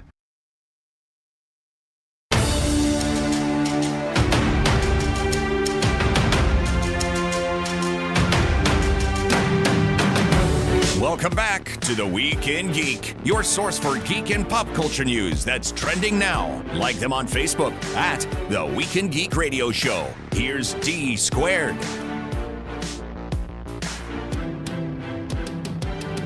Welcome back in to the Week in Geek, your source for geek and pop culture news that's trending now. I'm your host D Squared along with DJ and Scungy. All right, and let's all go to the lobby. So there's a new thing out. So the Steam Machine had a huge 6-minute announcement. They didn't bring Steve Jobs out of the ground. Who's the voice of Steam? Gabe Newell. Gabe Newell. Oh, look at you guys. Yeah. Well, he's pretty. He's the guy who started Steam. This is how you guys just earned your keep. Do you know of a little company named Valve, right? They Yes. own Steam. They made games such as Half-Life, Yes. Portal, Left 4 Dead, etc. They're the guys who can't Team count to Fortress. three. Can't count to 3. So this is their console. But if this sounds a little familiar, they already released one of these back in 2018, and it didn't do so hot. No. But this one's coming out swing amidst all the console wars now, and especially with Xbox's involvement with Steam. This is its own kind of console here that they just announced. And it's going to play your entire Steam library, and it fits in a little I think it's a 6-inch by 6-inch cube instead of a whole mini fridge. It was a mini fridge. The specs are good. It's I think the exact number is like 6 times better than the Steam Deck, which is that thing over on the left if you're watching the stream. Which is something that you can It's a get right handheld. now. Yeah, you can get that right now, but it's basically a console version of it. I think the main reason why it didn't succeed originally in 2018 was because Xbox and PlayStation, they were kind of unmatched at that moment. But now I feel like PC is kind of risen up just enough to where this is actually kind of viable for a lot of people. Are you saying it's a master race? You know what? It might be getting there because this, I think, has like almost every single game imaginable. There are basically no exclusives to this thing. It's a PC pretty much that you can just go buy and play on your TV. And they also announced a new VR headset alongside this. So they did before. Which one was the one they did? They did the Index, the Valve Index with the finger tracking. They had that one, but before that, it was the Vive. HTC Vive. The HTC Vive is the one that they did before. This is their third headset, but it's coming out with the console. But my biggest takeaway from this, I think, will be maybe a new Half-Life. Shut up. Well, think about it this way: with their last release, which was the Valve Index, they released Half-Life Alyx alongside. Yes. This could be a because they announced they didn't announce anything, but on the Steam page they have their upcoming games, which right now it was only Deadlock, but now it's Little 2 next to it. But they haven't announced the second game yet. Hey, but y'all are missing the most important crap. Like, how much is this going to set somebody back? They haven't announced it yet. They just announced that this exists. So the thing is that they've announced this in 3 different parts. So you could buy just a controller that you can use on your current PC. And that thing looks pretty good because it's got like a trackpad it's on got it. Little trackpads It's got on this charging dock. It's like a little magnetic dock that you plug in, and you could put the controller on it and it'll charge it, but then you just pick it up. It not only works as a charger, but as a port, a wireless port. Yeah, like wireless receiver. Yeah, right. Then you've got the deck itself, the Steam console, machine, Steam machine, and then you could buy that, or then you could just buy the VR headset, which, you know what? I'm gonna say I was wrong. In what respect? In VR. I thought VR was going to be just kind of a fad that was going to just start to die off because they tried it before in the past. But, I mean, it seems like it's here to stay. I think it's still not as big as it could be. I think the industry, especially with Meta, has kind of screwed the pooch on that one. But I think Steam has kind of always been taking the right direction on just VR in general. I think this is going to be a good headset.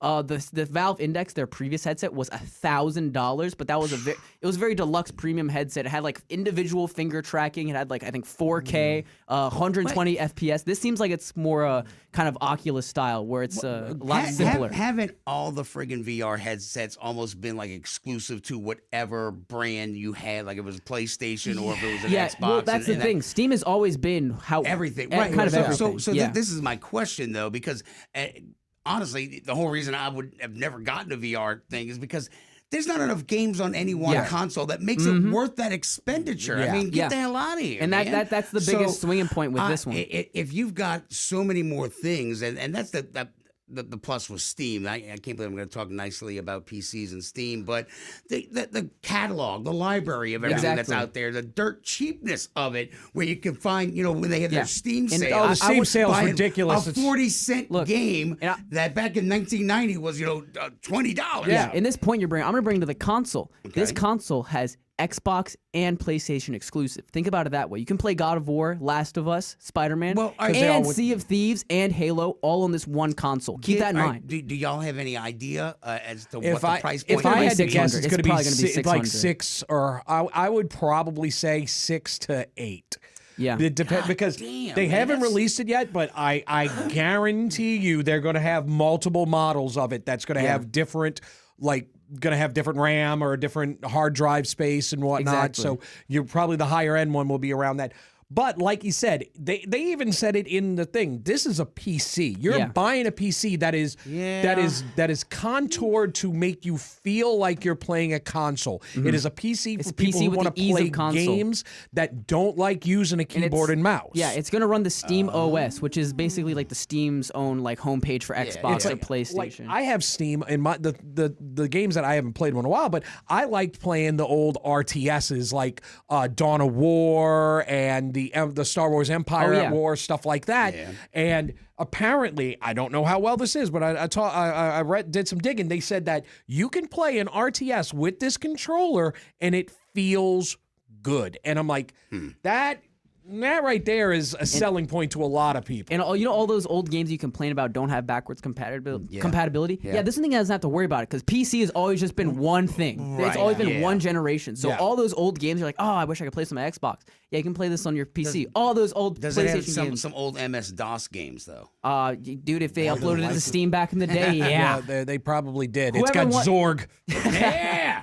Zork. But I think I'm really, really happy that this exists, and I think I'm my main happiness about this is I get to blow it up in your face that PC is here to stay, and that PC is now a huge competitor with the big boys, with Sony and Microsoft. Valve is coming out swinging with this. Scott, did you see that parenting handbook next to you? Hand that to me so I can smack my kid with it. Okay, all right. Sure. Yeah, You're just mad I got more games, man. You're just mad I got more games. Shut up, Better hardware, and big L. And lustrous So hair. here, I actually have a question. So What's since up? it is a PC, you have your Steam library. Do you think this will play GOG? Can you get GOG on it? Probably. I mean, What the hell's a GOG? That's good old games. It's another like Steam where you can get, but it's more of older games. With how like classics. With how customizable the Steam Deck was, you get Windows on the Steam Deck. I'm just going to assume this is going to be the same exact thing, just on a console. Like that, and it's just 6 times more powerful than the Steam Deck, and you can put it on a big screen or on your PC screen. I mean, it's just everything else that you wanted from the Steam Deck. Simple as that. All right. Well, hey, Eric Ballard says Lower Decks is entry level. Yeah, so there you go. I'll have to check it out. I'll have to check it out. It's a cartoon, so it's digestible. It's half-an-hour episodes. It's very digestible. Yeah, but it's the spirit of Trek. If you haven't watched Trek, you'll be like, oh, it's kind of funny. Yeah. But nothing to grab me. But I don't know about that. I mean, but like it's not really Trek, because it's the comedy side of Trek. That Trek has always been sort of serious, highbrow, grappling with the world sort of things, and Lower Decks is exactly what it sounds like. It's the crew on the lower decks that are just basically trying to dodge the captains and avoid work, and et cetera, et cetera. All right. Moving on, let's talk about my favorite and no one else's, Shogun and samurais. I always need more samurais in my life. If I can get more samurais, I'm happy. I'm not going to pay $160 for samurai swords, but Shogun on FX has now, they've started working on season 2, Scungy. Yes. Now, I loved season 1, but my only real complaint was that there was not enough fighting. So is that going to change now? Oh, Tell my me. God. Apparently, they said there's going to be a whole bunch of fighting. I love they said we killed a lot of people. We killed a lot of people. That is direct But quote. what I am so happy about this is something that a lot of shows need to do more often. They're jumping the story forward 10 years. Okay. Because the showrunners say we hate it's going to take a little time for the season to come out, and they hate the fact 2 years minimum. Yeah, they hate the fact that, like, all right, we've had the season and we're coming back here, and the actors are all like 5 years older, and they've aged or 10, like Stranger Things. like 10 years old, like Stranger Things. So I love that idea that, you know what, we're going to just assume we can fill in the blanks of what happened in that 10-year period and pick it up. Because think of it this way: before the show started, they had to fill in the blanks what happened before the show started. So why not? That's fair. Why not fill in the blanks for this? So yeah, it's gonna take a whole time to produce. But man, they said the battle sequences that they're putting together now in part 2, they think that it's something like Kurosawa, like Kurosawa. It's Kurosawa like level, it's gonna be it's gonna be they're great. filming in Vancouver. I never really thought Canada looked like Japan, but hey, what do I know? They got good tax credits. It's gloomy. That's what it is gloomy. Kind of like if you're on on the mountains of Japan. I mean that show is just so brilliant. Well, and so like a lot of times, people would complain about them not using, the right ethnicities for certain TV shows and movies and such. But like the guy, the main character is a huge star in Japan, and so like what it is though is that like he brings in people that normally wouldn't have been interested in this because they're like, oh great, the round eyes are making another history about our country again. So it's true. The showrunners are American. But They brought in all the people. They sent all their people to Japan to work on the costumes and stuff. So like they did their due diligence, and they didn't do lip service to like, we love the Japanese people. Here's some white dudes with some yellow face paint and really pointy eyes. Yeah. So we're gonna do that. Like Yul Brynner and then the King and I, et cetera. But no, I agree with you on that. That's going to be great. Now, other TV series that got greenlit that we're going to be waiting a long ass time for, Alien Earth as season 2. So Hulu and FX got bought out by Disney. Yes. And dude, y'all haven't seen Alien Earth, and dude, it is so friggin' great. First episode. I've seen the first 3. Okay, so get to the end. The end, it's not like a cliffhanger, but I mean, it sort of is, because it's just like, oh crap, because what's gonna happen next is really the stuff hits the fan, because they get to one resolution, but then that resolution causes a whole bunch of other things to happen, and then it just ends with a bunch of drop ships heading towards the little island, and you're just like, oh crap, it just hit the fan and it's gonna get good. Look, one thing I will say about everything taking forever to make right now is I think studios are starting to learn their lesson not to underbake their stuff. Like I think that's a good point. That's been a huge issue in the past couple years. They learned it from the gaming industry, probably. Yeah, right. I mean, maybe not actually. Cyberpunk took a while, and it's better now. It's better now, but at the beginning, but I got better. She turned me into a newt. But all in all, I think the industries have realized people would rather wait for a good product than get a crappy one to begin with. Wow. Chariots of Fire? No, Reaching for Gold. It is similar and sounds like it, but it legally is distinct. It is legally distinct from that. Different All notes, right. y'all. When we come back, we're going to talk about mountains. The Mountain Whisperer, Matthew Davis, author of the biography of a mountain. He talks to the guy from Game of Thrones? He does. And then he squishes poor Pedro Pascal's head in that is such a great scene. All right, this is the Week in Geek with D Squared on News Talk 99.5 WRNO. Legally distinct. Most people think hiring a financial advisor means they're finally on the right track. But after 20 years in this industry, I've seen it go the other way far too often. I'm Brian Wiley. And I'm Jeremiah Bates. And we've watched people get sold complex products they don't understand, charge fees they didn't expect, and end up more confused than when they started. But here's the truth. It's not your fault. The system is built to benefit the industry, not you. At The Real Money Pros, we're fiduciary advisors. That means we put your interests first. No commissions, no hidden agendas, just real financial advice from real people who care. If you're tired of sales pitches, jargon, not knowing who to trust, it's time to tune in to The Real Money Pros. Join us each week for honest, practical conversations about your money, your future, and how to take control. For show archives, videos, and other educational material, visit us, The Real Money Pros, at therealmoneypros.com. Catch us Saturday mornings at 6 on News Talk 99.5 WRNO. Wishing the holidays could come early? If you own or manage your business, they can. With help from iHeartRadio. People are already shopping for their loved ones and hunting for deals wherever they can find them, including right here. They're listening to the radio. They're listening to podcasts. They could be listening to you.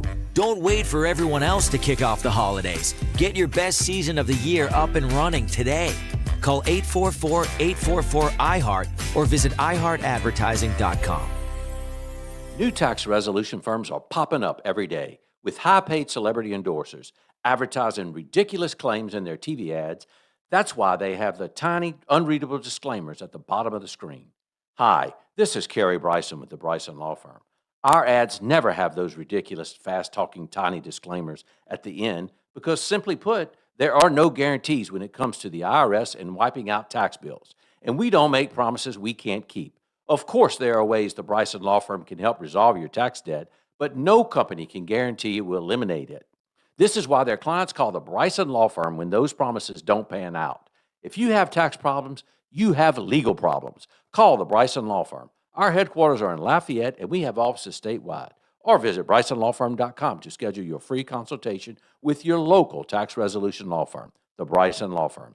LSBA filing number LA2518447. We're definitely going to be late to the concert. I feel like we should be there by now. I'm just taking a little detour. I gotta fill up my gas tank, and I know this place a couple towns over where the gas is cheaper. Are you serious? We're gonna be late for the concert because you're driving out of the way for cheaper gas? Just use Upside. What's Upside? Upside is the free cashback app that gets you cash back for every gallon of gas you buy. Wait, I can get cash back just for buying the gas I need anyway? Yes, I use it all the time, and I've made around $200. Now pull over so you can download the Upside app before we miss the concert. Download the free Upside app now to earn cash back every time you buy gas. Use promo code OIL25 to get an extra 25 cents per gallon on your first tank. You can cash out anytime right to your bank or as a gift card for Amazon and other brands. Just download the free Upside app and use promo code OIL25 for a 25 cents per gallon bonus on your first tank. That's code OIL25 for a 25 cents per gallon bonus. Offers vary by user and location. Go to upside.com for terms and details.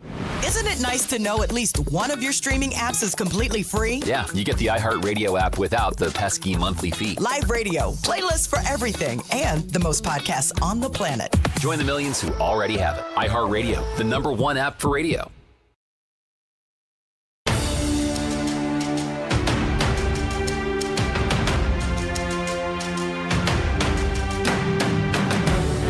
My name is Optimus Prime, and you are listening to The Week in Geek. Autobots, transform and roll out.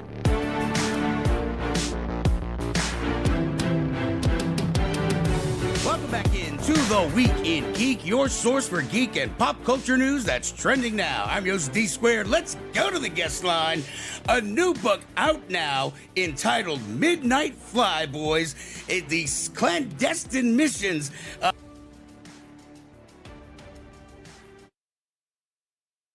Welcome back into The Week in Geek, your source for geek and pop culture news that's trending now. I'm your host, D Squared. Let's go to the guest line.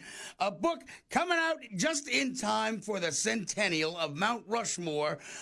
A biography of a mountain. Author Matthew Davis is with us. Matthew, what was it like talking to a mountain, buddy? Well, they don't really talk back, but they talk back metaphorically. Thanks for having me on. I appreciate it. Absolutely, man. So look, let's talk about this because there's a lot of history that I was not aware of when I was reading your book. First and foremost, I had no friggin' clue about the 1868 Treaty of Fort Laramie. Talk about that, man. Yeah, that's a crucial part to the story. The treaty was signed between the United States and the Lakota Nation. The U.S. sued for peace because the Lakota, led by Red Cloud and Crazy Horse, were attacking military forts along the Bozeman Trail. And in exchange for peace, the United States gave the Lakota a very wide swath of land that includes western South Dakota, which includes the Black Hills of South Dakota, which of course is where Mount Rushmore is on. And just in less than a decade after that treaty was signed, it was broken by the United States, who seized the Black Hills from the Lakota after the defeat of George Armstrong Custer at the Battle of Little Bighorn, which the Native Americans call the Battle of the Greasy Grass. And so that treaty is really important because what happened was, years later, when the Lakota filed a land claim against the United States for the illegal seizure of that land, it was upheld by the Supreme Court in 1980 that the land had indeed been illegally seized and that the United States owed monetary compensation to the Lakota. And it was ordered to pay the Lakota $102 million, which the Lakota refused to take. And that money is still gaining interest now, today, 45 years later. It's in excess of $1 billion. The Lakota still refuse that money because they want their land back. And so the land where Mount Rushmore is very controversial, and its history is very fraught, and it originates in part from that treaty of 1868. You know, all right, so I'm getting ahead of myself here too, because I guess, you know what, honestly, I want to know why you wrote the book. What was the impetus behind writing the book? Because then I want to jump back into the Lakota people, but also the gold and how that had a huge issue. But talk about the impetus to write this book, man. Yeah, thanks for that question. So on July 3rd, 2020, Donald Trump, who was president at the time, gave a speech at Mount Rushmore that offered a particular vision of American history and the monuments, memorials built to memorialize it. And, you know, I didn't see the speech live. I had just had my second son. But when I was reading about it, and I began to wonder why he gave that particular speech at Mount Rushmore. And so just did a deeper dive into the memorial and how it came to be and who the sculptor was and why it was in South Dakota. And I found that the memorial, the story of the memorial, really reflected so many of the American myths that we have, whether it's our westward expansion, whether it's our interaction with Native communities, whether it's, as you alluded to, our thirst for gold, whether it's these big ambitious projects that we undergo, whether it's these ideas of democracy and liberty and freedom that are so important to us as Americans. They all sort of coalesce and join at Mount Rushmore. And so that's, really why I started writing the book and just came to sort of be fascinated by the history. Now, so also like the Lakota people, that's where they claim they came from, right? What was the name of the mountain? The Wind Cave? Wind Cave, yeah. The Lakota, the cosmological belief of the Lakota is that they have an emergence story from Wind Cave. And Wind Cave National Park is in the Black Hills. And so from this cave, first came the buffalo and then came the Lakota people. And so the Lakota called the Black Hills the heart of everything that is. And it's the center of their universe, full of sacred sites. Archaeologically, most archaeologists believe that the Lakota came to the Black Hills in the early 18th century, so the early 1700s. But from a Lakota perspective, that doesn't really matter. What matters is that the Black Hills are the heart of everything that is.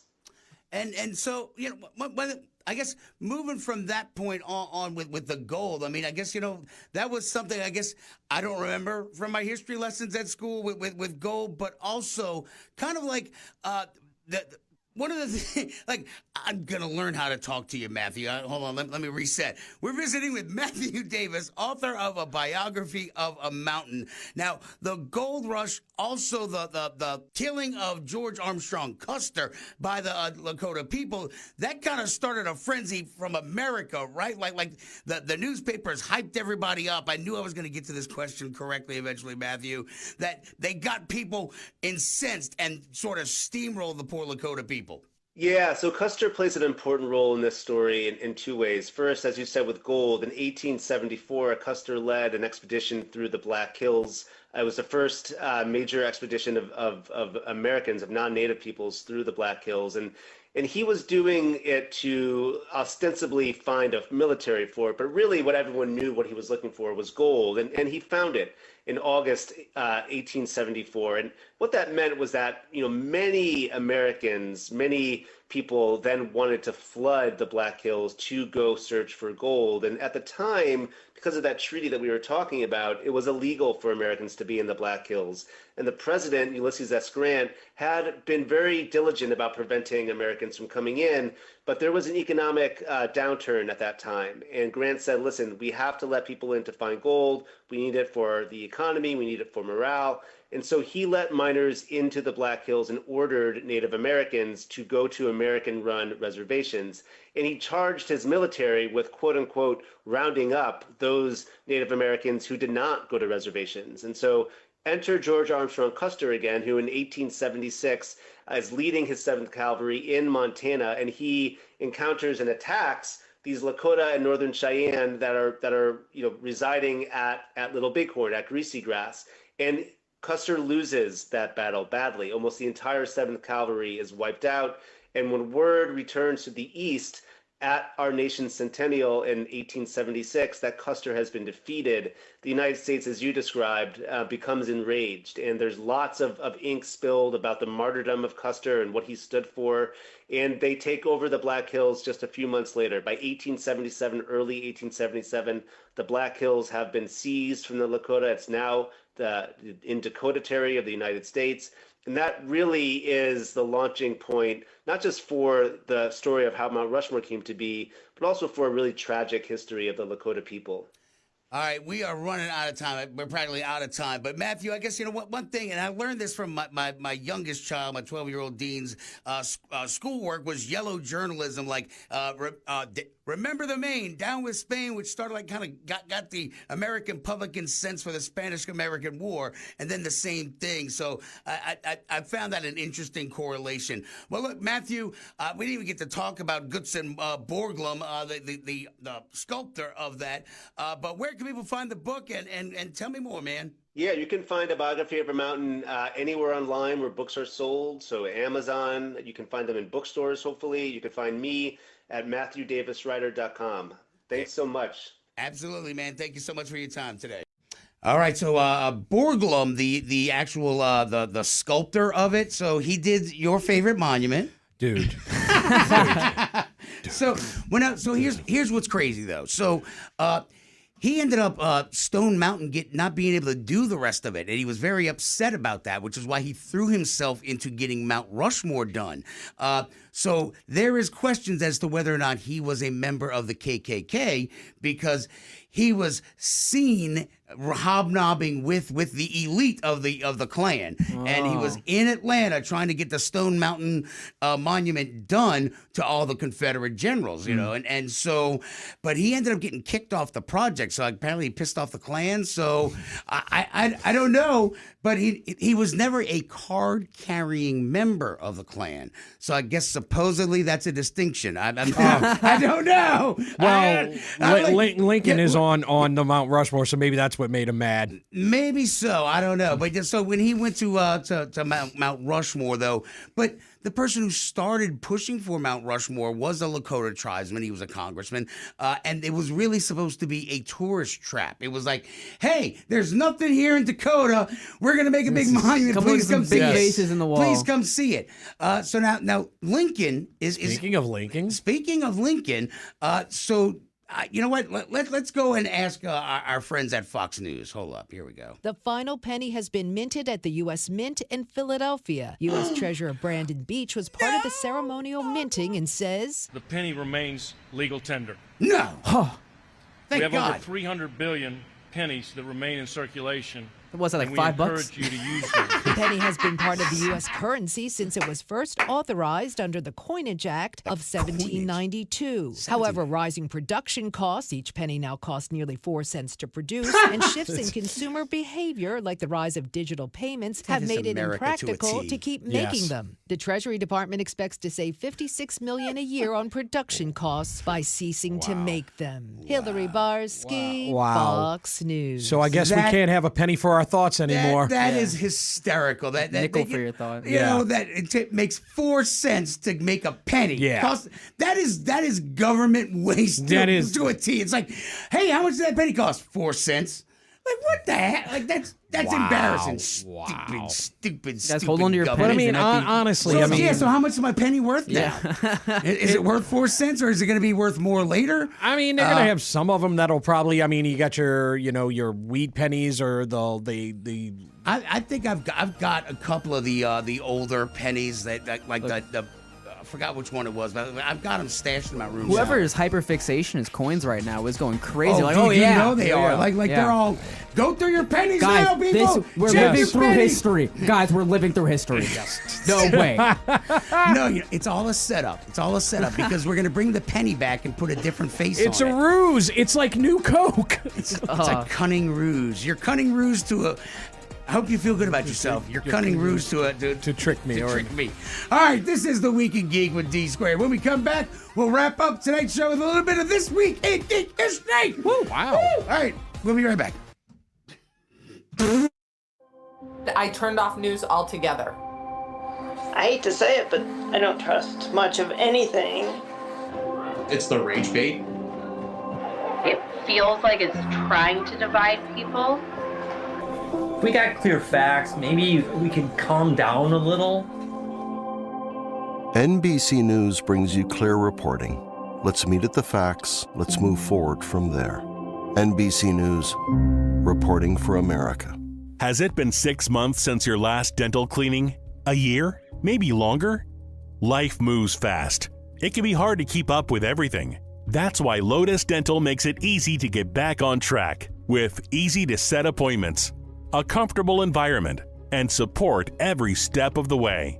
No matter if it's your first visit or you've been a long-time patient, it'll feel good to scratch that cleaning off the list. With Lotus Dental, there's no stress and no hassle. Just a friendly team that's focused on helping you feel your best.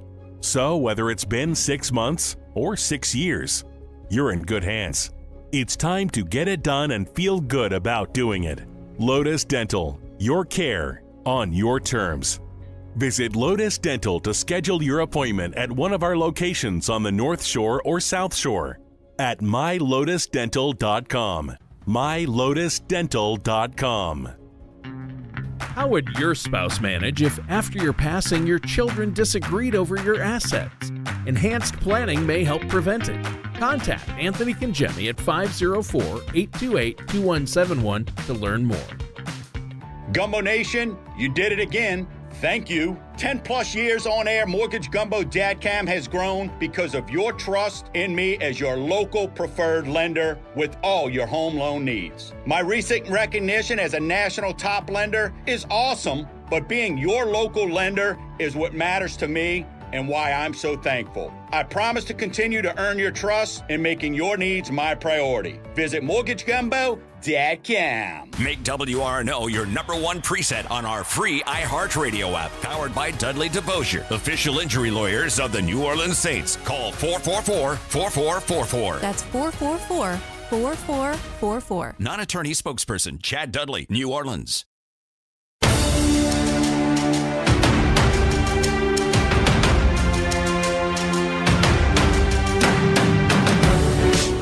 Hello, this is Ethan Peck, Mr. Spock in Star Trek Discovery, and this is The Week in Geek.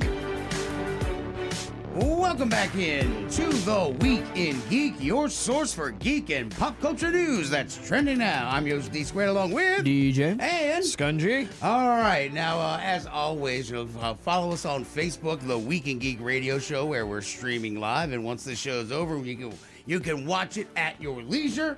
Or where else can they follow us, DJ? So you can go follow us on the YouTube page at little at, as in like the email at Twig Radio, and then on our Twitch, Twig_radio, where we're live streaming right now. And on our YouTube, you can catch the podcast like visually. If he forgets to upload it, it doesn't matter. It'll automatically do it for him. There we go. See, I love it when technology helps me look better. And then also, don't forget to go to the beautiful, wonderful iHeartRadio app with the candy-like button. Yes, because we could have this. Well, hello there. Yeah. Exactly. All right, so the little red microphone button. David Ford, BBC reporting.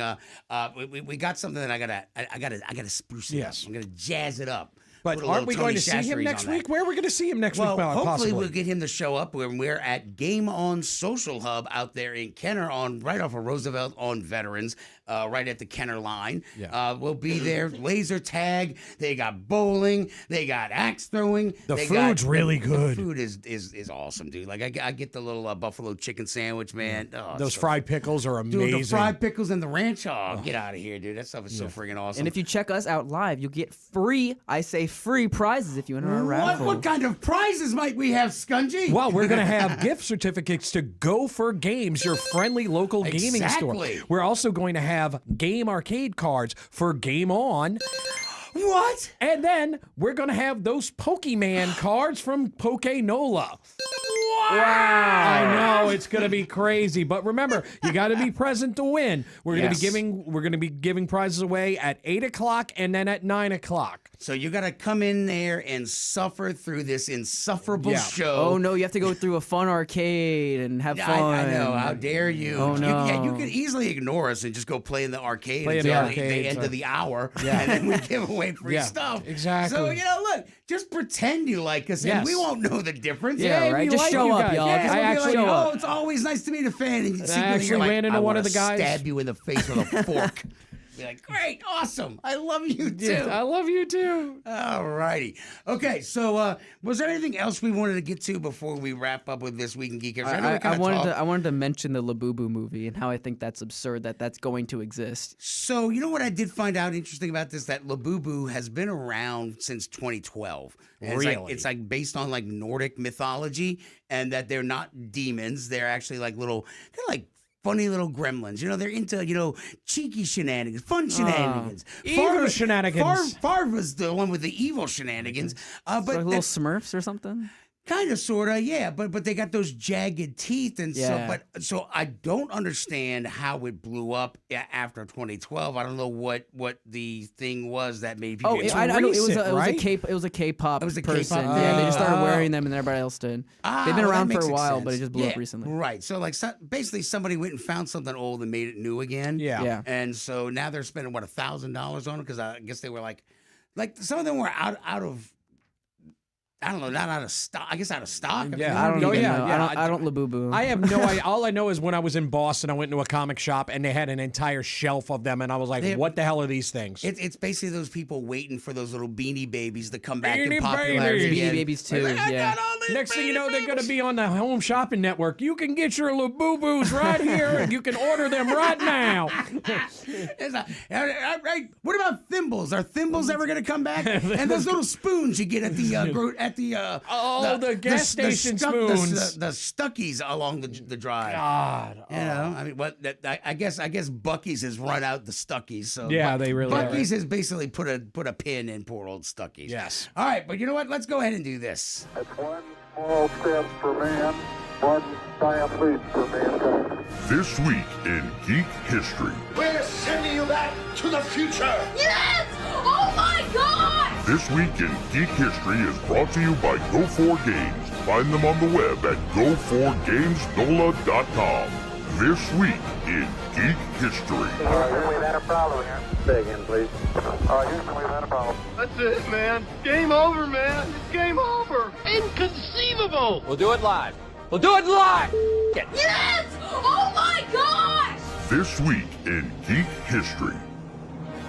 Brought to you by Go4Games, which will have gift cards from Go4Games at Game on Social Hub. DJ, what's this will be a gaming one, so it's going to be November 10th, 2006. Ooh.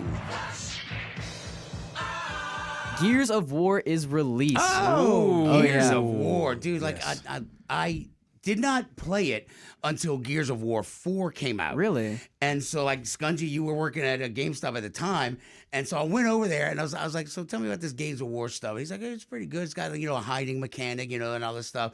And so I'm like, you know what? Over in the cheap bin, $1.99 for Gears of War 1, and Gears of War 2 was like $2.99. Gears of War 3 was like $4.99. I'm like, I'll take these 3 and see what happens. And dude, I blew through them, and then I'm like, give me number 4, you son of a biscuit! I remember when I was a kid, you would just, it was a big thing. And remember, who was they had a tournament here, and I went in the Golden Boy. Yes, was the MLG guy tournament. Yeah, that was cool. It was awesome. I actually want to make you feel old because that game is now 19 years old. So there you go. All right, so for more games, I'll make you feel old. November 11, 2011. Do you know this one off the top of your head, Scungy? November 11th of 2011. Think about it. Remember, the 11th of November. No. The Skyrim. Oh my God, Skyrim. That's Skyrim, yeah. Skyrim, which I am convinced that they Bethesda has not made really a new game. Nobody works at Bethesda. They have a janitor it's that just presses, a janitor that presses a button that says launch Skyrim on new console. Yeah, I'm waiting for the Steam Deck version to come out. Exactly. It's going to be the Steam Deck version. All right, I got November 13th, 2007. Staying with the gaming theme here and making you feel old about gaming, Assassin's Creed. That one's Assassin's Creed. Wow. Then let's go to the doctor. In 2 years, that game will be 20. Look, the first game, not a fan because I hate. What is wrong? Because I hated Altair. That's the point. I hated Altair. About? Because by the mechanics, it was just. Dude. The second one is really where it came into its own. I mean, all of them except up till I guess Origins, I'd say did. So you're just wrong. There were some things where it was just like, okay, you got to find a bunch of random Templars that are hiding out behind a building. It's just like, here's just some Templar with a two-handed sword just waiting for you to come. But dude, it's Assassin's Creed, man. I understand, but I think just Ezio was such a better character, better story, better everything. All right, we don't like you. Shut up. I don't care. DJ, what's next? Dying on this hill. Let's get off of this. I'm going to say November 15th, 1996. Ooh. This one is not gaming, but it is Space Jam. Space Jam. Have y'all heard the stuff about Warner Brothers and all their new kerfuffle with ownership rights and everything? Oh, no. Yeah, apparently an independent company has bought the rights to the Looney Tunes and all of them. Is that Ketchup is the company? I don't know the specifics, but that just means that we're going to be getting more I think Space Jam without LeBron, hopefully. Right. Is that the company that made the Acme verse, that released the Acme verses? That they're going to. Yes. Oh, yeah. So I think that's Ketchup. I think that's what they're what's called. What's going to come out of it. Oh, so So it might actually be a good Space Jam. Yeah, and this is actually going to probably get Looney Tunes maybe even back into the mainstream, which I think Looney is the goal. Tunes. I mean, that's what's wrong with this generation. They don't have Looney Tunes. They don't have Looney Tunes, yeah. They didn't have violence every morning with their Cheerios like us 80s kids. Exactly. God dang it. All right, Oh, you wanna do we got one more, yeah. Let's do November 13th, 2012. For a lot of people, the best Call of Duty release, Black Ops 2. Is that the one where you're fighting in America? That is the one that has the infamous the airport scene. Yeah, the airport. Yeah. And for zombies that transit. Yeah. So that's the how far we've fallen. Call of Duty Black Ops 7 is now being reviewed behind. We gotta get out of here. We got like 40 seconds left. Oh wow. Well, and I think that's why Running Man didn't end like the book, because of 9/11. And I honestly think that's why. So, but yeah, I went and saw movies. So I can now stand on my soapbox and say, get your asses out there. Go check out Predator Badlands was awesome, and Running Man was awesome. So it'll be money well spent. All right. So next week we're at Game On Social Hub. Also, I got Clark Gregg, Agent Coulson. Oh my God! Yeah, and I got like 3 more. I got an interview on Monday, Tuesday, Wednesday, and Thursday. All right. So, till next time, keep your nerd flag raised high.